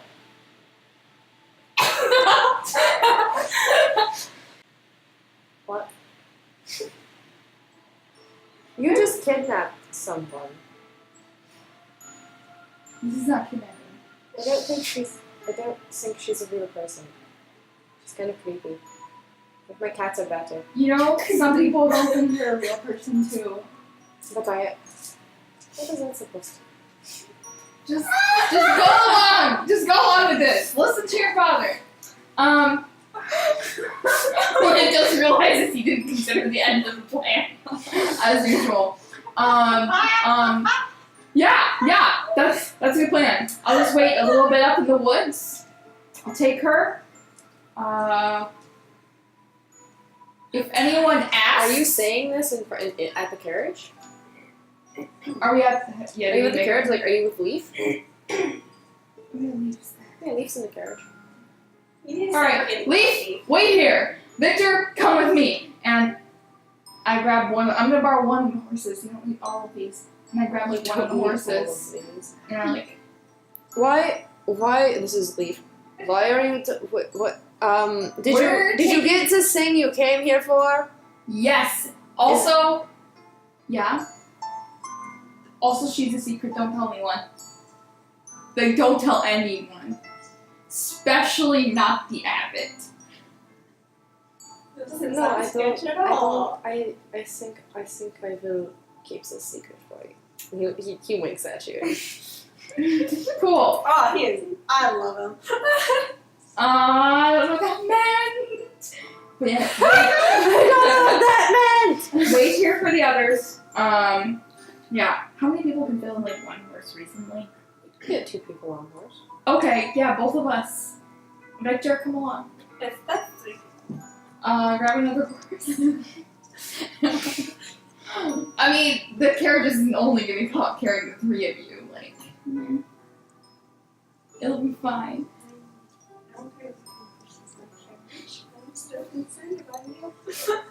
Don't we still have the 6 horses though? We got like Yeah, we had like 6 horses. So if I take 2 I don't horses, understand you why still we have have 6 4. horses anyway. You still have 4 horses, and we're gonna meet up soon anyway. Yeah, fine. Yeah. I have killed Nicole. I can't believe you're doing this. I'm trying to be a good person for once. Yes, you I'm are listening to trying. you. You sort of listened. Yes. Teamwork. Sort of. how many spells am I gonna have to cast to clean this up? Oh. That was. How many spells are we gonna have to clean? I have to clean this one out. Like you're the maid. Really, guys? Really?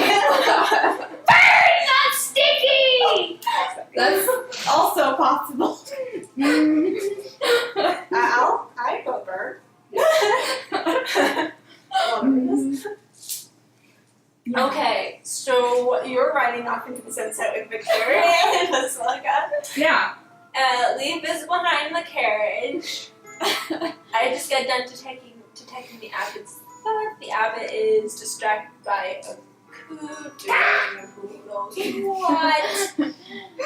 Oh, And it's been about 5 or 10 minutes of waiting, Okay. and the abbot. Okay, I was like kind of like this for a while, and then I was. You're right. What? You're right. About this plan, this. If we're ever gonna like get Strahd to calm down, I guess your plan's the best we've got. Make a deception. What are you? I don't know what you're trying to do. Lillian is scared for once. I don't like it. I don't like any of this. I don't like being on the Abbot's bad side if he's a celestial. And we're not aware about the drama that's happening. No, you're Yeah, not. either. You don't even seen the book. I think when my first got lost. Like Melanthios is gone. I'm pretty Yeah, sure I was nervous took it. Yeah. when Yeah, but you haven't seen it as well. Like you haven't read it. Yeah. Like You Akira's just have seen strong it. suspicion. I think that's an 11. Okay. We went on the curve. Okay. Let's Let's go with 11. I think so. Let's go with 11. Or is that Sounds a 4? It doesn't. He rolled a 1, so it doesn't matter either way. Oh, You need okay. to stop rolling that d20. Okay, and deception is a 4. So that might be. So at least 8, maybe 15. Yeah, we don't know. at least 8. It's at least 8. Okay. He brightens a little bit at you saying this. He goes, yes, of course. So, let me get this straight. To proceed with this plan of yours, we're gonna have to get a wedding dress, like a really nice wedding dress. Yes, the best Barovia has. Which is where? I don't know. I was going to ask Dimitri's wife to find one for me. Oh, Oh, we know Dimitri. yeah, we know Dimitri. Why don't we go ask her? Oh, that would save me a trip, of course. Yeah, we already have to talk to her anyway. Got other things they asked us to do. So, Yes, wonderful. yeah, we can. It won't be much of a bother to us, and also, if Strahd, is satisfied, would we be able to get out of here? Presumably, yes. The what are they called? The gypsies. What are they called? What? That was out of character. That was out of character. That's what they call The them. gypsies. Vistani. Thank you. Yeah. Stop being a better DM than me. The Vistani are able to come and go as they please. So presumably, once the curse is lifted from Barovia, we'd all be able to get out. Wait, so lifting the curse off Strahd and off Barovia, these Vistani will then and only then be able to let us leave. No, they can do it now. They can do it But now. they're the only ones who can. So why aren't they helping? Are they helping anybody? The Vistani are in league with Strahd, of course. Hmm. Okay, I see the problem now. Okay. Well, yeah. Okay. So, one wedding dress. Right. Yes, of course. All right. And we will come back for that. To bring you the wedding dress. Wonderful. Yeah. Wonderful. I'll be waiting for it. Thank you. Okay. Thank you so much. You're welcome, and thank you so much for your time, And the soup. which was delightful. Oh, and the wine, and your hospitality, and all that nice things. This is gonna be so good next time. It's gonna be so good. Well, and then Akira awkwardly leaves. Oh, And why as not? What, there's more to the Abbey, but I understand your haste. I understand you wanting to go. We can finish when you return, of course. Of course. Yes. Yes. Yes. we would love to see the rest of your abbey once we return. Unfortunately, I have so many thoughts of how to be able to get you dressed that I feel like we should go. We should focus on completing this task. Defeating Strahd is the priority, right? So let's go. Go, and may the morning lord be with you. Thank you for your time, Abbot. He gives As I kind of like slightly bow and scurry off. You're all the while thinking, this place is nuts! Get me out! So I was scurrying off, and I finally reached the carriage. There's 2 horses missing. And I was 2 horses missing. And Victor's missing. And then I was like, And Vasilka was not in the hall as you passed. yeah. And I was like, Where did are you guys following me? Yeah. Okay, Yeah. 2 horses are missing. 2 horses are missing. Man, no Melanthios. That's not good. And I open the door, and I see Leaf. What's going on? Did they... I'm not supposed to say. You're not. You're not supposed to say? And then Akira's hands on fire. You're not supposed to say? This is really important, Leaf. Where did Melanthios go? First of all, you should calm down. That's... Don't tell me to calm down and just answer the question. Or what? Please. This place is nuts and I'd like to leave. Where is he? Well, as far as I can tell, he went that way. And he points up the road. Why? He did not tell me. He took the boy with the skeleton cats and the creepy Stitch monster and left. Wait, what? What? What do you mean Stitch monster? Wait, What does this Stitch monster look like? Red hair, red dress. Creepy. I did not... Santa! Oh, is that her name? Well, the Abbot tried, I suppose. But... Akira's like slightly horrified. oh no. We better get out of here and see what's happening over there. I have a feeling this is partly my fault. What did you say? I'll explain on the way, but first of all, we gotta get out of here. Oh! Okay. And I can like grab the other 2 pull them in close again. Someone's driving. Leave. He doesn't know you. You're driving. Hang on. And make these horses not full haste. That looks too suspicious. How about a quick trot? How about a quick trot? When I said break it for me, this isn't what I meant. I don't know. This is better. This is amazing. I don't know why I wasn't expecting you to take Vasilka. I should have known. You take everyone with you. You have 3 NPCs with you right now. Okay, he's the greedy one. You're the one who took Leaf. You took the I did not take Leaf. Leaf wanted to come. Basilica wanted to come.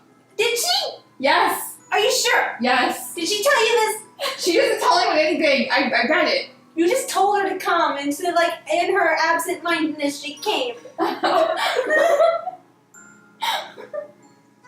Okay. Okay. We're leaving. Yes, Leaving. we're going. Quick trot. Quick trot. Leaf smacks Just the take reins us on to the horses. wherever Melanthios decided to run off to. Alright, I can do that. Then he starts heading towards where Melanthios went. Thank you, Ah. Leaf. You're sit. Yes, my pleasure. Did you get what you came here for? We did. Are you talking about the raven kind thingy? Oh, yes. Is that what it's called? Yeah, that's with Melanthios. No, it's with me. No. Oh wait, Yeah, no. Luke's Oh, not with with it. Luke's. Yeah. Oh, sorry. I can get it in there. Huh.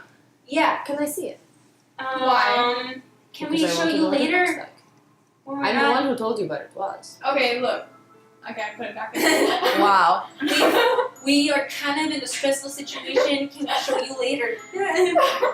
I mean, the horses are going at a quick trot already. There's nothing.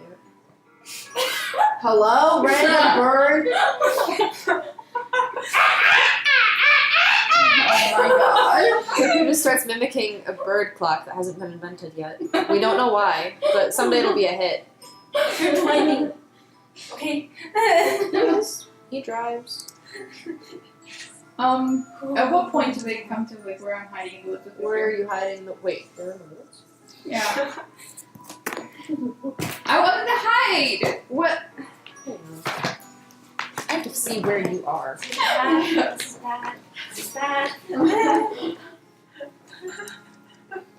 You would have had to go back towards Kresk first. Oh, like, where? You would have just gone back to town. Oh. Because Where can it's I? all well, there is forest right in there. No, it's all walled in. You'd have had to leave town to go into the forest. Or like shrubs. Or something. You can't hide a horse in shrubs. See? This is Kresk. It's all walled in. So you can't actually see forces outside. So you actually have to go back into town. Okay. You could go down to the mountainside that the abbey is situated on. That's fine. Sure. Just wait there. Okay. Where are you waiting? Are you waiting? Basically the first place big enough to hide a horse that I find. In the town? Listen, are you leaving town this way? Like, are you going out into the forest? Outside of town? Yeah. Yeah, you guys go ahead and you make it out. It seems okay. Yeah, you make it out there. The cold is what immediately hits you because it is very cold in Kresk.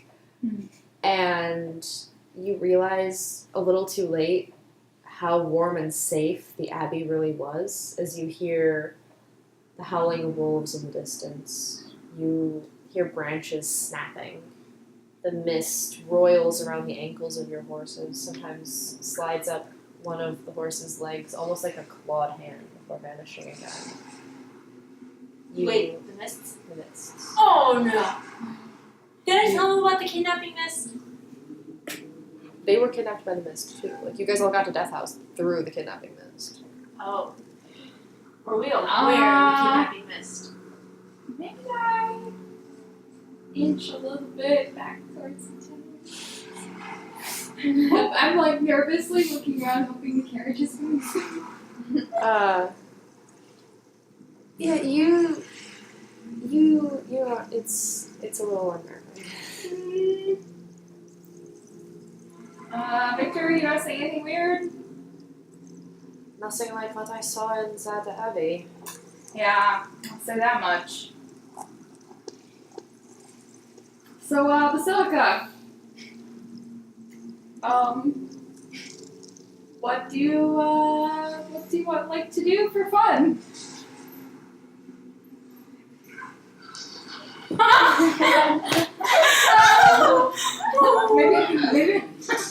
Maybe she likes me. She just gives this blank stare and just kind of smiles. That's it. But she's happy.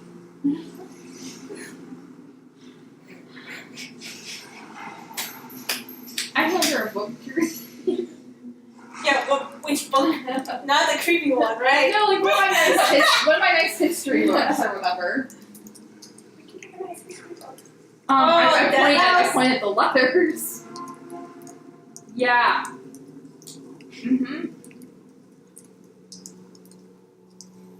Maybe she knows how to read. Seems like it. Alright, good stuff. Oh wow. It's hard to tell. Like, she's looking at the words. She's looking at them. Her finger's going down the page, but she never actually leaves that page. So it's hard to tell. We need to find an educational instructor. Can teach her how to read. Yeah. She needs to learn how to read. Her with her -2 intelligence, she's going to Okay, how long does it take us to get there? on a quick trot. Quick trot. No. Whatever it is, no. Might be. My perfect plan. Might be. I need to see how fast something goes. Dead, right? I'm terrified. I am terrified. Wait.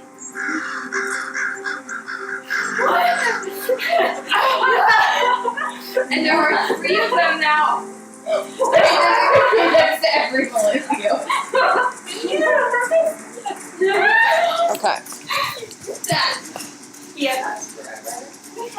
You click on the character on the sidebar and drag it. As you get about halfway through the city of Trent in your carriage, and all of a sudden you hear the massive whoosh, whoosh of gigantic wings behind you. And as you turn around, you see a bright spot in the sky. First white, then gold. Coming closer, you see fiery eyes blazing, white hair flowing back behind him, as the abbot himself, unveiled as his deva form, crashes in front of the carriage, Cuckoo looks is you bored. straight in the eyes, and goes, "Where is she?" Roll initiative. I still believe you, Akira. I did not say let's kidnap her. That's not what I said. You wanted to just let him do the exact thing that you told me No, not to do. I didn't say anything. I didn't say you can't act with any kind. I said let's think about this. But what did Alright. Wait, am I rolling? You're not there. I 20.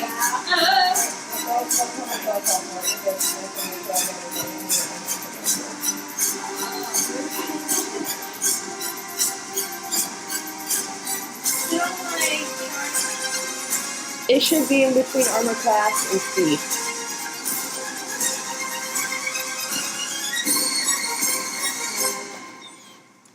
Hey.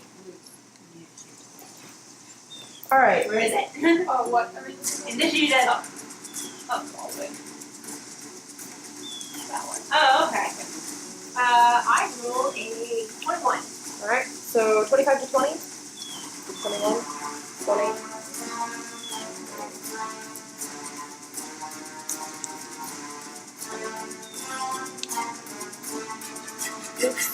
So 20 to 15?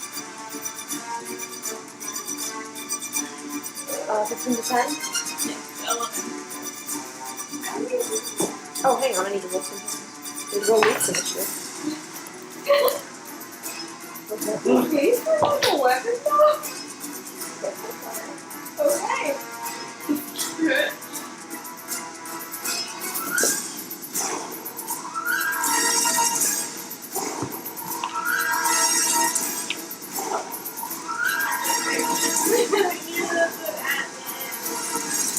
What's funny is that your strongest spellcaster isn't even Victor. Victor was hers. I didn't think about it! Yeah, does he even hear the sound that this guy is making? How far off the city are you? I mean, I went just to like have a look where and then I started editing back a little bit from the creepy bomb.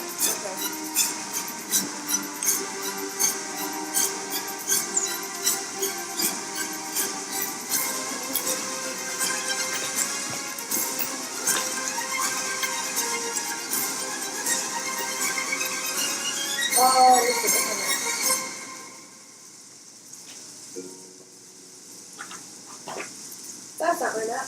What's this? Oh.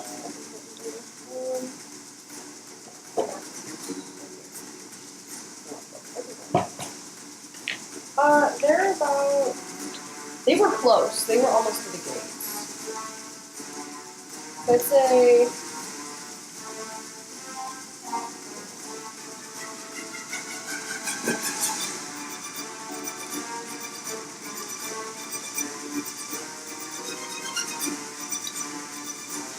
Yeah, I'd say you could probably get there in about. Probably get there in about 2 or 3 times. Yeah, you can hear them But what I'm saying is that you'll be able to get to them until like 2 rounds from now. Alright, so, top of the round, Akira. You see this unearthly being fully unveiled in front of you. And they're massive wings. They look almost like they're shaking with how much energy he has.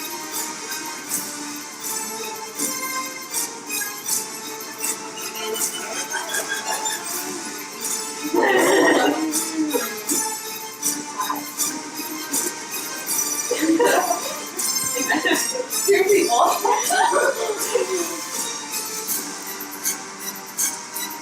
Whatever, but I didn't want to hear it.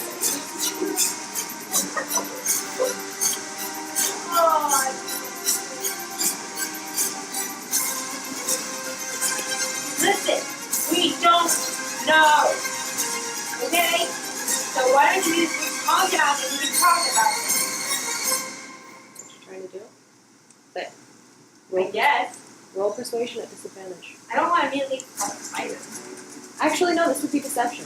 Because you do know relatively what's happening. Okay, roll deception at disadvantage. True.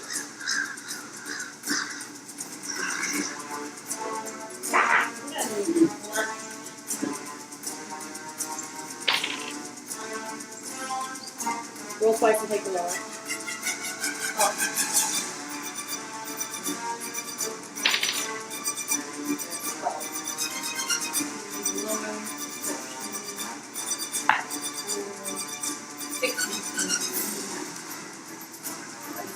I think the thing is right. Yeah. As you say this, he extends his hand, and in a flash of golden light that turns to almost whitish blue, a mace inscribed with celestial symbols appears in his hand. You want to do anything for your bonus action?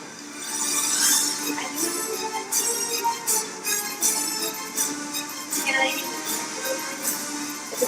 Take the bonus action to cast.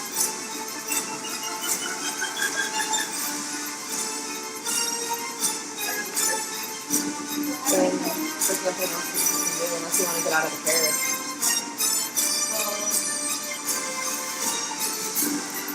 making sure that everything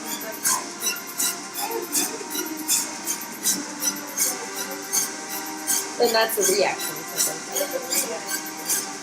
Alright, so, do you want to get out of the carriage or make sure yeah, I'm going out of the carriage. Boots, or Cuckoo. I looked right at you. That said the wrong name. I didn't see you and I didn't say anything. I'm just like, now just wait till I think about it. Cuckoo, you see this extremely angry, extremely angelic creature standing in front of you. I rode away. Alright, do you want to use your action to dash? What? Do you want to use your action to... So you can use your action and bonus action. You can move 90 feet away from him if you want. That's what I'm going to do. Okay, you won't be able to do anything else this turn. Okay. Okay, so that's what you do it? Yes. Alright. Now it's his turn.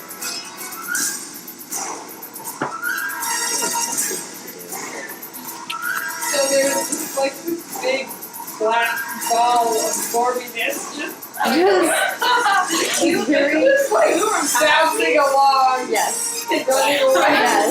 Like you ran, like you ran your 30 feet and you stop, and then you look at Cuckoo just keeps going away. Just keeps on going. Yep. Really? Go away!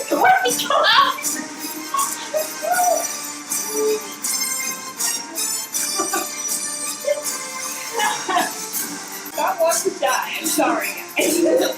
So with a massive burst of energy from his wings, he leaps up into the air, soars over across me, and lands directly in front of you. He readies his mace.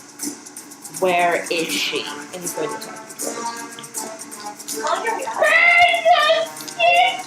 I like how he's asking the person who can't really talk. But Cuckoo can give general directions. Yeah. He has heard things before, so. The first attack is a 21, and the second attack is a 22. I'm glad you guys just know they're being away. Is that damage for 2 hit. So what's your armor Turn it class? out. What's your armor No class? armor class. 13. Those will hit. Ooh.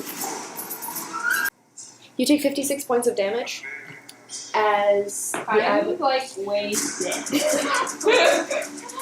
Okay, what is your hit point maximum? 31. You're not dead. You are unconscious. Okay. As the abbot's mace cracks into you, he doesn't even need to get second swing, and he cracks this mace into the side of your head, and you're just down, and there's actually this trail of sparkling celestial magic energy that follows the mace as he goes through this follow through. And he turns and looks at you next, Akira, and he goes, "Where is she?" So now I just look like a ball with like 2 legs just sticking up from me. Next, it is Leaf's turn. Leaf. Leaf goes for a loose.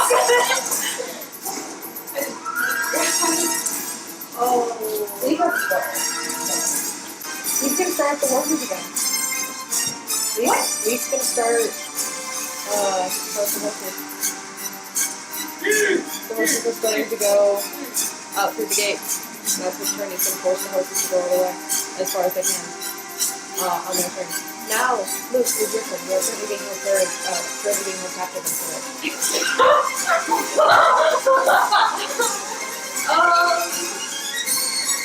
I jump out because I have to help my friends. Make a dexterity saving throw. Okay. Luke's the noble as always.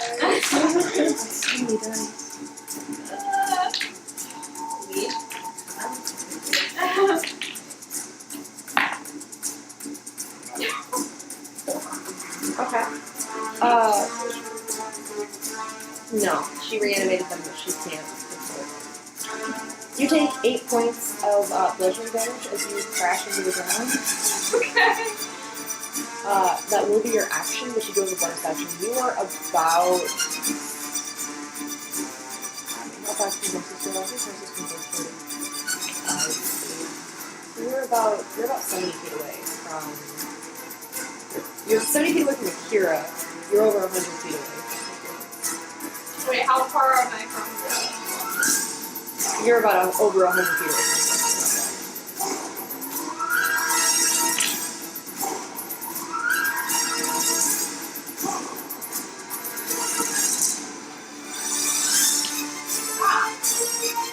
How far? Exactly. let me see. 70 plus 160 feet. And you still have 30 feet of movement. So I'll put you in 130 feet. Oh, but I can run fast. Oh, that's right. You'll be back to your routine. Yeah. You'll be able to get within 120 feet. Okay, I'm gonna do that. Alright. And then I'm going to... Can I do another thing? Is it bonus action? Yeah, I'm gonna do the healing word. Healing word? Yeah.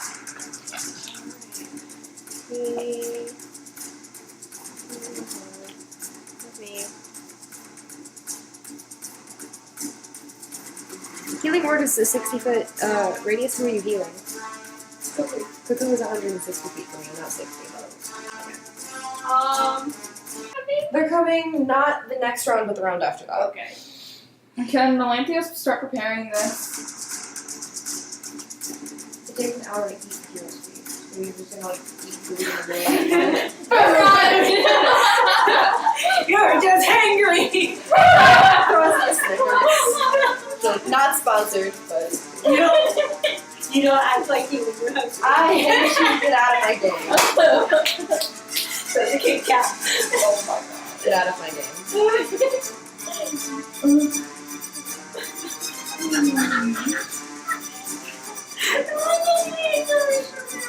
No.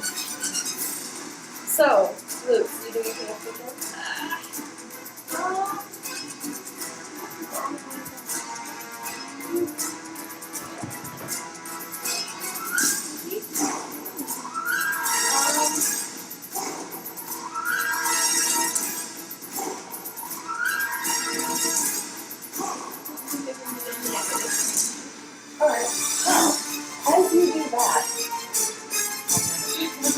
As you do that, on your turn, while you are still ducking and rolling from this, Leaf himself jumps up into the after you. There's a 3-point and he stands up and do you attack with him? Yeah. He rides way over the guy and he prepares to attack. What?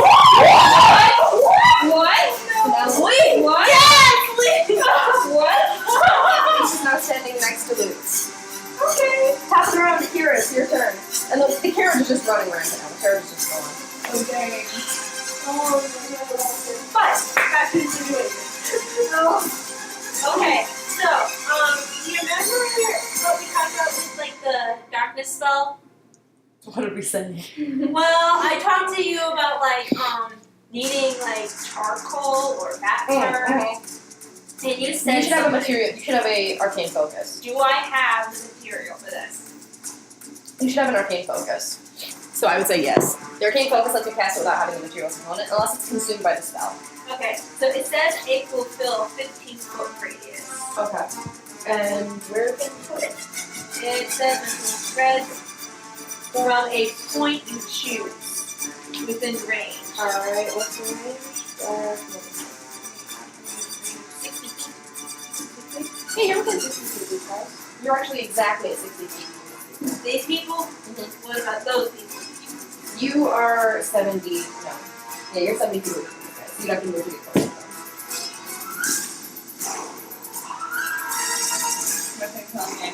I'm so upset. I am upset too. I'm so upset!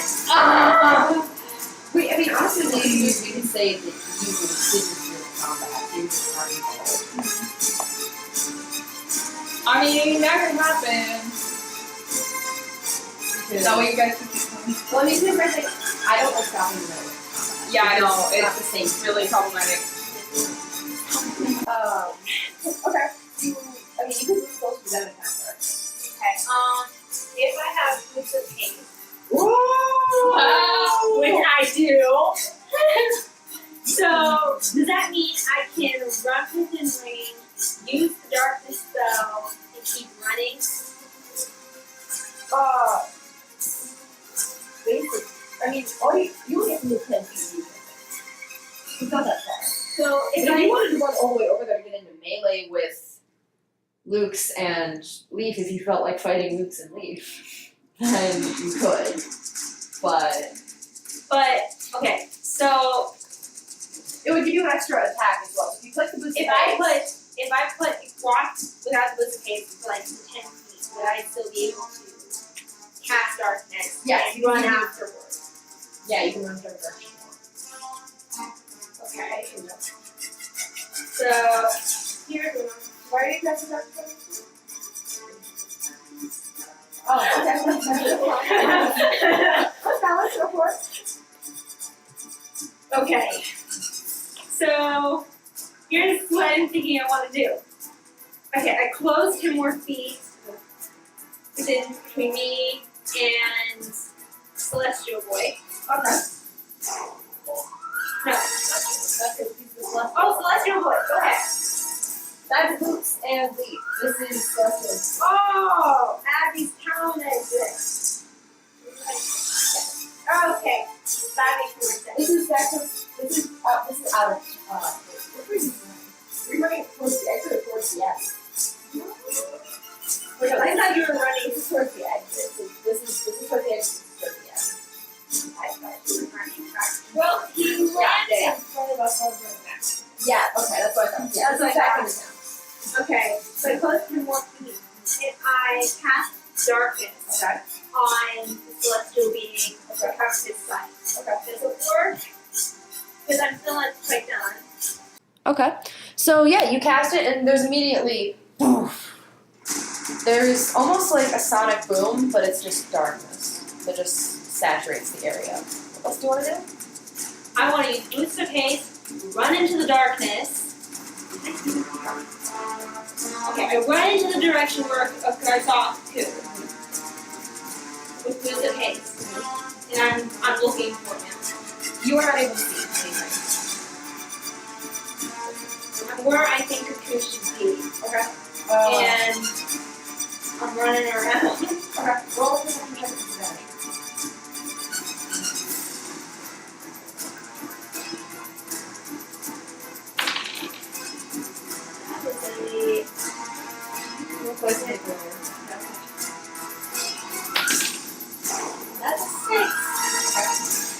Yeah, you're trying, you're feeling around, there's a lot of grass, there's a lot of snow, it's really cold, your hands are starting to get numb. You're not able to find him, but you know he's in here somewhere. Okay. Still with the thing. Yes, you have 2 actions, which you've used that darkness for 1, and then you have 1 more. It has to be used to attack though.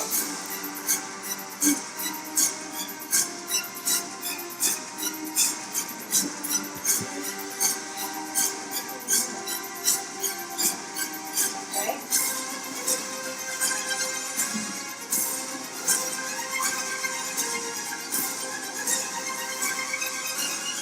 I guess we're using firebolt, people. Alright. If I can see him, can I see him? You cannot see anything. You will have to roll your attack at disadvantage. You can, but you still be rolling at disadvantage because he's still in the darkness. So I be running out. No, you can run out. I'm saying if you attack, even though you're outside of it. I don't like being so close to him. Oh, this one. I couldn't see it. It looked like this one in the candlelight. I'm so sorry. I'm sorry. So I run out, Okay. back toward Luke's, and leave Okay. because I don't like being that close. And I'm like, because I really tried. I turn back around and I use firebolt. In the darkness. Right. Yeah, so in the dark. Oh, it's dark. One more attack disadvantage.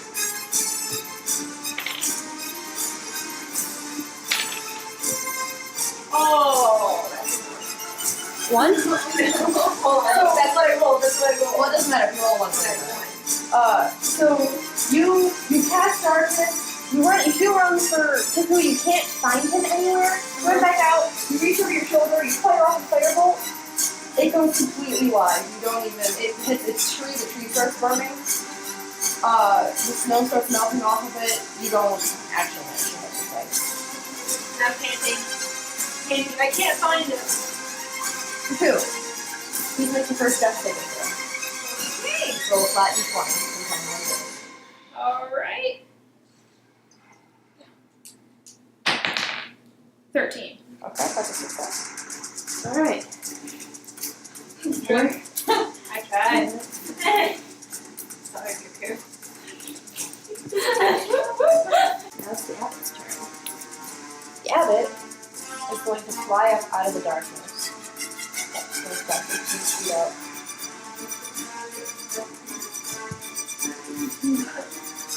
Fly. And he's going to fly over. No, he doesn't do that. He's going to fly over to you, Akira. He actually doesn't even land. He's hovering above. Wait, I thought. No, you. That's you. Evidently I didn't make it mark. Well, see, it took you 30 feet to get out, and then you went another 30 feet. It's like, so this was 10, and then another 20 close distance, and then 30 feet. So, he's doing, The next week. he's hovering above you slightly. I'm so mad. I know. I'm so mad. I'm gonna murder my group. I'm so angry. Anyway, so he is going. Oh, he's going to take 2 swings at you. He lands at where is Shade? He's going to attack. Yeah, that's what I asked him to touch and not.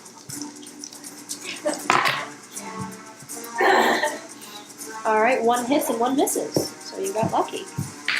Because I rolled a 4, and I'm assuming that a 4 will not hit regardless. But I'm also assuming that I'm also assuming that a 27 hits. What's your armor class?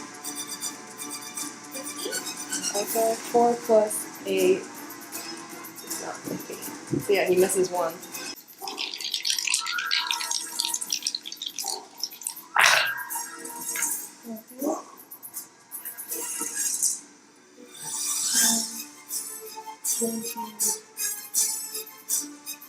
You take 23 points of damage. Oh! As his mace comes crashing down onto your shoulder. And it's like you look and you can actually see that same sort of like celestial golden color radiate pulsing through the wound. Next up is Luke's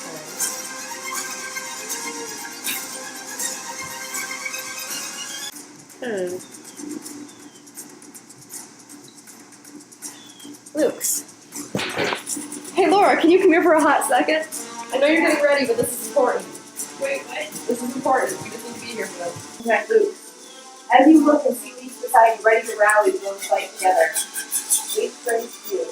And very slowly, the gray face in his hair, his face is younger, more angular, and you recognize standing before you the face of Drow on Darkness. No! What?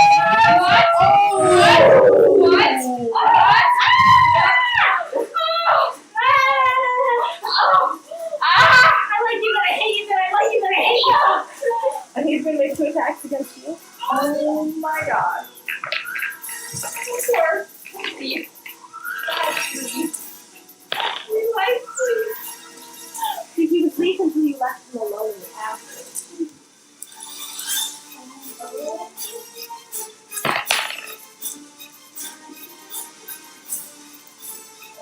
So, you were just brutally attacked by a celestial, but if you look over, you do see the vampiric form of Strahd, who morphs from your friend Luke into himself. Let's see. So he's going to, Luke, he's going to, let's see, he rolled a,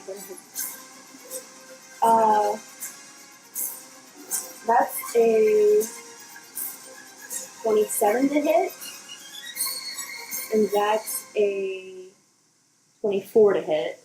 What's your armor class? 16. Okay. Okay, so then Magic Woods. Yeah, so you are so taken aback by the sudden transformation that you don't even realize it as his long vampiric claws come out and attack you. He's going to,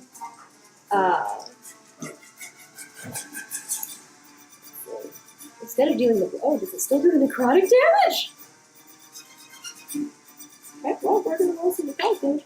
You feel the pain of this, you feel the pain of his nails digging into your skin as he attempts to grapple you. And you take 10. You take 13 points of necrotic damage, and you are now considered grappled. And then he, for an instant, you cannot move all of a sudden, and as you look up, you see the 2 long fangs there before he attempts to bite you. You take... Are you gonna kill us? Five,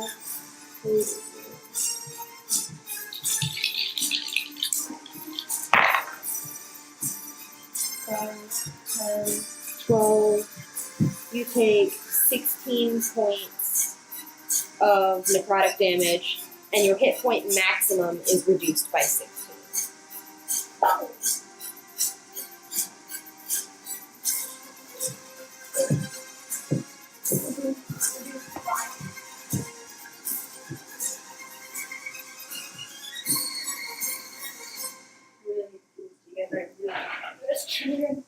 So the current hit points is reduced also by 16? Yes.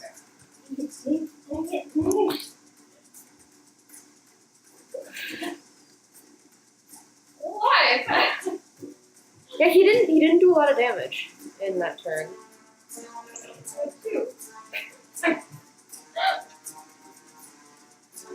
Alright. That's going to...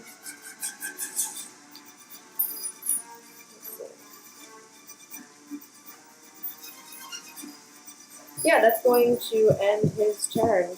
Bye guys, I'm tired. Bye! Melanthios is sorry! Bye, Melanthios! I'm protecting you. Better be sorry. He made us in this mess. Oh, You are currently grappled. If you would like to breathe, which means you basically have disadvantage if you try to attack and you can't move. If you'd like to try to break the grapple, you can go ahead and roll a strength check. So it would be either acrobatics or athletics, let's say, whichever you're going with.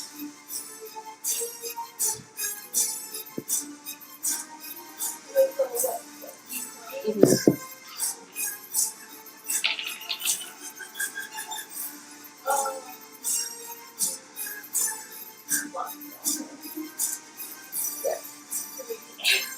Three. He's got a pretty good grip. Pretty good grip. You're still just shocked by this turn of events. You try, but you're like, ah! Trying to find. Do I do anything else? What can I do? That would be your action to do that. You could bonus action. Let's see. Should we wait for? Nah, because it's not her turn yet. And really anything that you do won't affect her because you're too far away. Okay. So I can do it now. I'm pretty sure the attempt to break the grapple is the action. Oh, so you can do a bonus action. But- I like it's so much fun for you. I get to reveal everything. Okay, so quick question. Yes. The number of slots I have, does that mean I can cast like that number of spells without that kind of thing? Yes, unless it's a higher level spell. So like, let's say you have 2 second level slots, and you have a first level spell that you want to cast at a higher level. You can use the second level slot to cast a first level spell. It'll just be more powerful.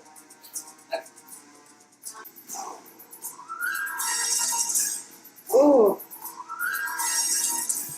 Oh, do I want to be that person?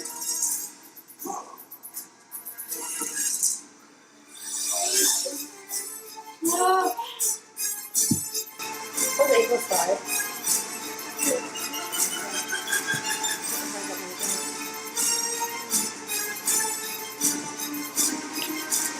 That many dice?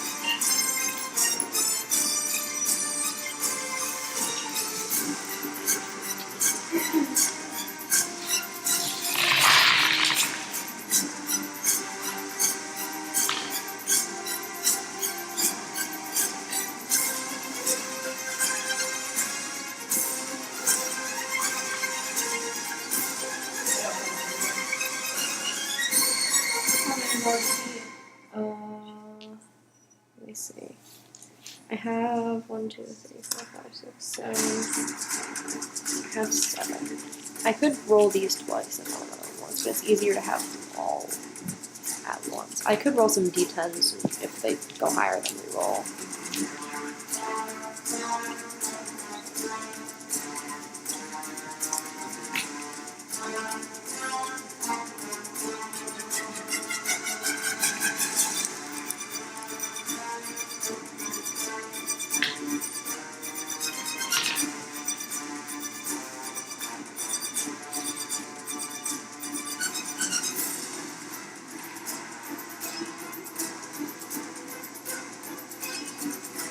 Can I do a healing word for myself? Yeah. Okay. What level?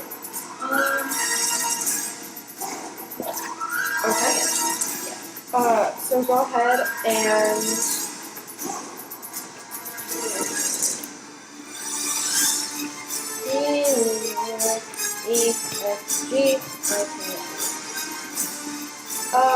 yeah, go ahead and roll 1d4 plus your spellcasting ability modifier, which would be wisdom, your wisdom modifier.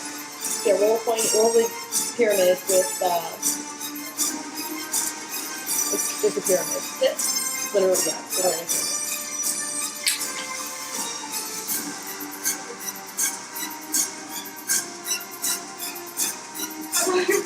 Yeah, it's the one on top. Here, There are two. let me see it. Wait, no, so what did you roll? It landed where it's Okay. I caught it! Oh, yours is. Oh, you read yours on the bottom. Okay, so where it was dark on top, then you rolled a 1. Okay. So you have 1 plus your wisdom modifier.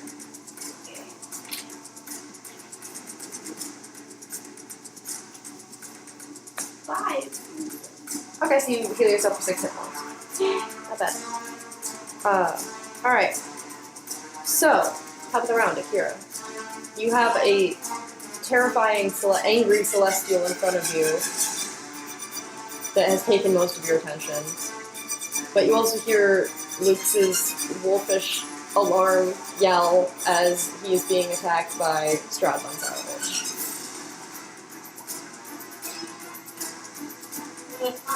This is a problem. Yeah.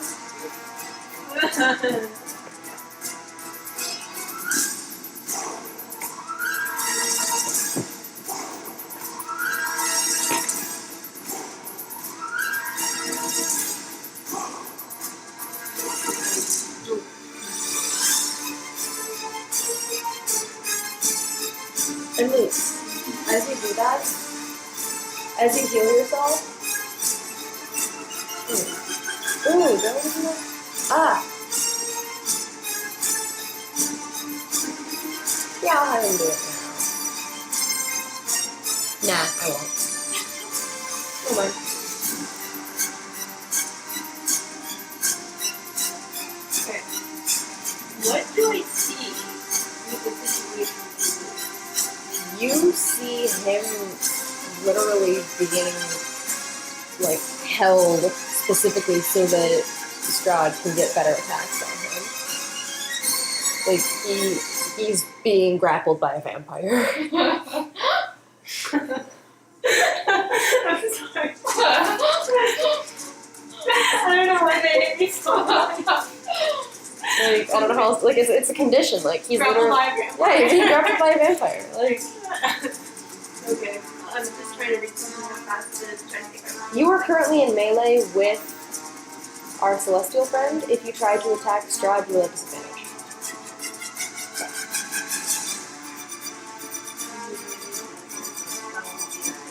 Disadvantage doesn't mean you need to roll twice and take the lower, which means you might not hit.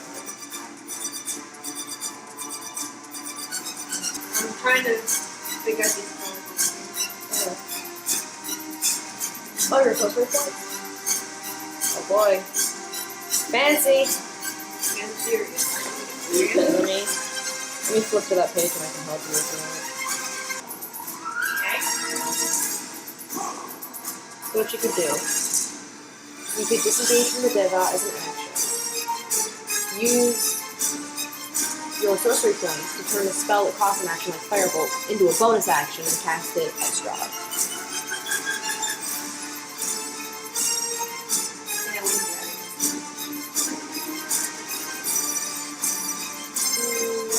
No. And then you could use your haste to do another action, which would have to be an attack action.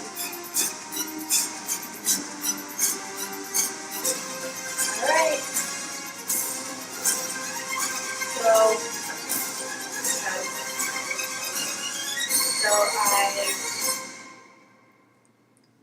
In the third attack, does it have to be Strahd? No, you can attack wherever you want. You can attack the Deva for your attacks if you want. I was just saying... But I have to seem- disengage. No, you don't. It's not to attack the Deva. But you said to attack Strahd. I have to disengage with an action. Yes, in order to avoid having disadvantage on your attack. Okay, I use an action to disengage from. I see Luke's in his dilemma, and I'm wolf shocked, but I disengage for a quick second, and I hurl Firebolt at Strahd.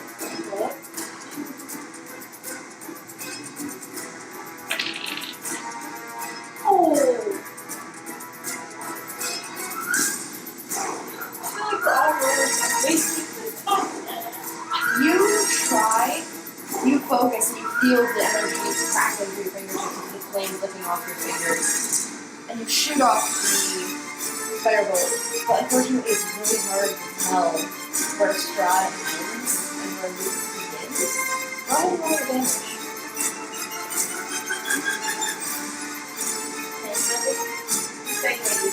Look at your firebolt, please the defense.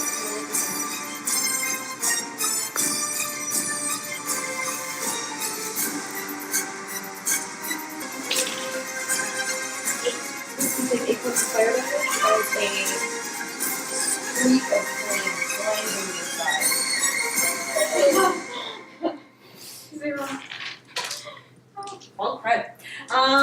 You have one more. You can either turn spell into a bonus action, or you can use your attack action. I'm not sure which one you just used, which is another haste, but you have one more. Theoretically, you can cast one more spell.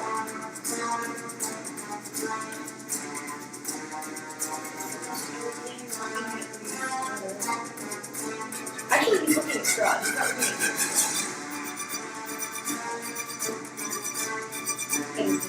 Yeah.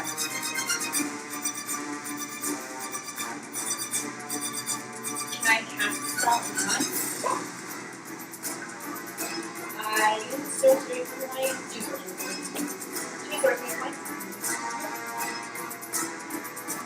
And all the strength that I've invested, I cast fireball. Wow! Alright! Where are you centering this fireball? I think. Well, I don't. Because Do I do fireball? fireball's pretty radius. I don't. I'm not sure if I'm going to make the fireball yet. I don't know. Just look here, but he's not looking at me right now. Hey, if you want to. You said it, we're going with it. What? Oh, This is rule 2. okay. I was saying, you were scaring me. So I cast fireball. I look up, and I cast fireball at the celestial being, the celestial abbot. Celestial Abbot. Alright, Akira. And then after I hit him, I run for it. Alright, where are you running? I'm running toward Luke's. Okay. Is darkness concentration spell? Oh, yeah. Okay. Well, in that case, because you were hit by the abbot, I don't feel like you're not a warcaster. Your concentration actually fell when you were hit by the abbot. So now Cuckoo is invisible on the ground. Oh!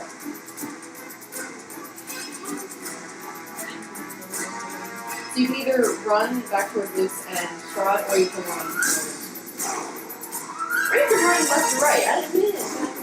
But while you think about that, as you focus your energy, your sorceress energy, you feel the ancient ancestry of 1,000 dragons crackle in your veins as you extend your hand towards the abbot. And it's strange because you see the orange flower of flame bloom around them. But there's no sound. And then suddenly there's a thunderous roar as the entire ball comes to life. Snow melts, trees come crackling and crashing to the ground around him as an inferno sets in around the abbot and he is surrounded by flame. Go ahead and roll your damage for fireball. That was the first time Akira used that spell. Yeah. Good thing you're just like mad right now. Eating Inferno. Poor excuse of an abbot. Fireball. I think I have to make a saving. 17! Damage? Did you roll your d20 or did you roll your damage? Because damage and d20 are different. Oh, my bad. Okay. Here, do you want me to read it to you? For fireball, I'm use 8d6. Fireball, that should be more than 1d6. Let me... Okay. Fireball! Alright, you cast it at 3rd level, right? You roll 8d6. Oh. Second spell, Akira. You need more d6s? Because I have plenty over here. You need 8 of them, so... Okay. I need to make a dexterity save.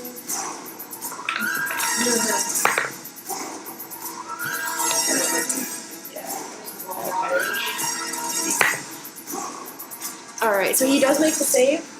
Okay. But go ahead and roll your 8d6. The square ones. Oh, that would make sense. Okay. So, how many do you have? Because You should roll all of them at once because it's easier that way. So, because it's fun. Enemy, you die. One, two, three, 4, 5, 6, 6. Okay. So I have to roll all of them. Do it over there so we don't have to put the board. And then add them up and then add them.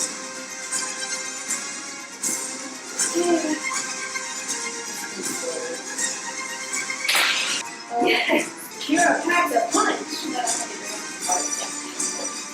I didn't even realize it was a gray one. I'm so sorry.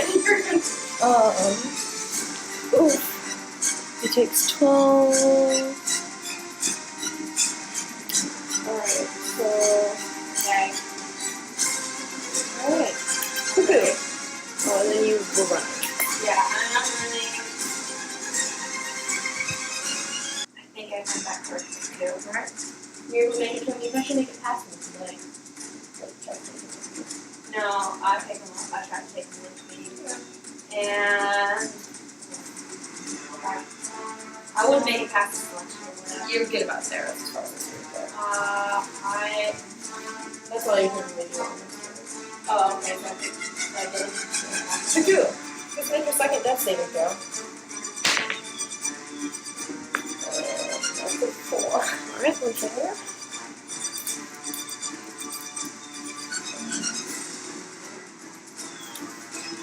Never separate. Always be together in a group. Alright, next is the Abbot's turn. And the Abbot, he's actually he beats off the flame that remains on his armor and his cloak. And he looks at Strahd. No. His wings beat, he backs up, and he starts going up into the sky. And then he takes off. He flies back to the sky. He's not dealing with this today. So, he's out of initiative. Well, okay. And Akira's just like. And as this happens, Strahd, while he's flying off, uses this moment to take his distraction back away from Luke to begin casting a spell. You are no longer grappled. However, do you feel a sudden release as the almost iron grip on you releases, and you look up just in time to see a beam of black energy shooting towards you, and you feel almost like you're being withered from the inside out. I would like you to please make a Constitution saving throw. Oh, I have 5.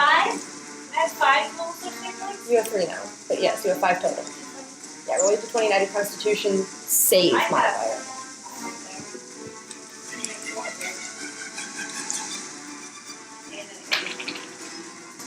Oh, wait, saving throws. I have 0. Okay, so what did you roll? 12. Okay.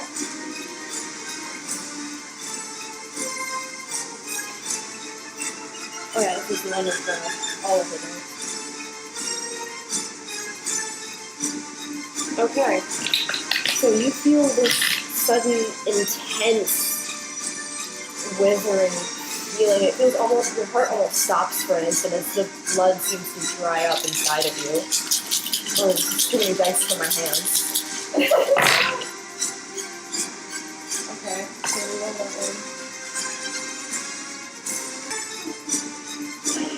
Bad, I did a bad. No. Luke, you take 80 points of damage. What? As Strahd extends his hand and just stares you down with these crimson eyes and this feeling of blight and poison and this dry taste in the back of your throat. What? Takes you.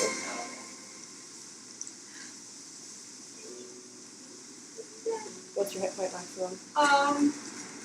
10. No, maximum, not the hit points you currently have. Oh. Your maximum hit points. Well, I mean, necrotic does that thing. Your original hit point with the maximum was 26. Yeah. It was original. Guys, I did bad. We'll fix it. Oh.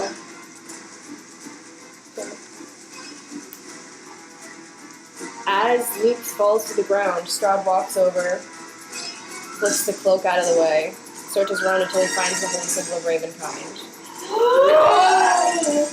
and vanishes in a swarm of clouds. We are now officially out of combat.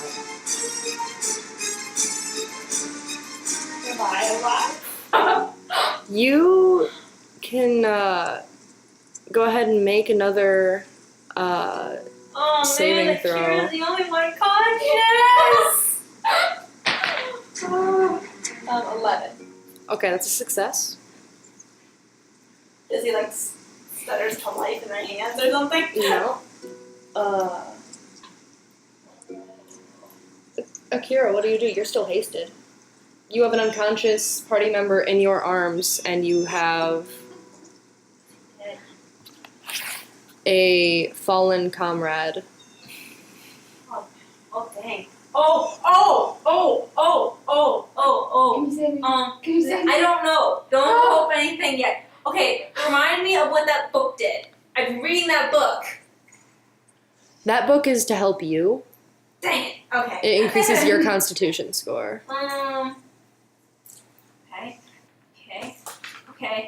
Okay. Do you have any healing spells? No. Okay, Luke, Cuckoo, go ahead and make your third death saving throw. This would be my 4th. Well, fourth. It's until you get 3 of one or the other. 3 successes and 3 failures. But I have a herbal 7. kit. 7? Okay. I have an herbal kit. Oh. Yeah, then you can go ahead and, if you want to stop, you can go ahead and use that to stabilize Cuckoo. He will not wake up, but he will stop making. I stabilized Cuckoo with the herbal kit. Okay. Cuckoo is currently Oh, man. Okay. We're gonna call it there. Can I make sure Luke's okay? We're gonna call it there. We're gonna call it there for tonight. We will pick up when Laura is with us again. Does Laura have any hearing spells? No, but this is everybody should be here for those. Okay. That was fun, guys. The abbot said something about bringing people back. The abbot is no longer interested in being friends with us. Befriend him again! Befriend him again! If I die, I blame it on Melanthios, just saying. Yeah, we all blame Melanthios. That's the new name of the campaign. We all blame Melanthios. Wow. So, Oh dear. thanks for listening to tonight's episode of Dorm Rooms and Deadlines, guys. I hope you enjoyed it as much as we did. Tune in next week to see what they're gonna do to get out of this mess. Bye.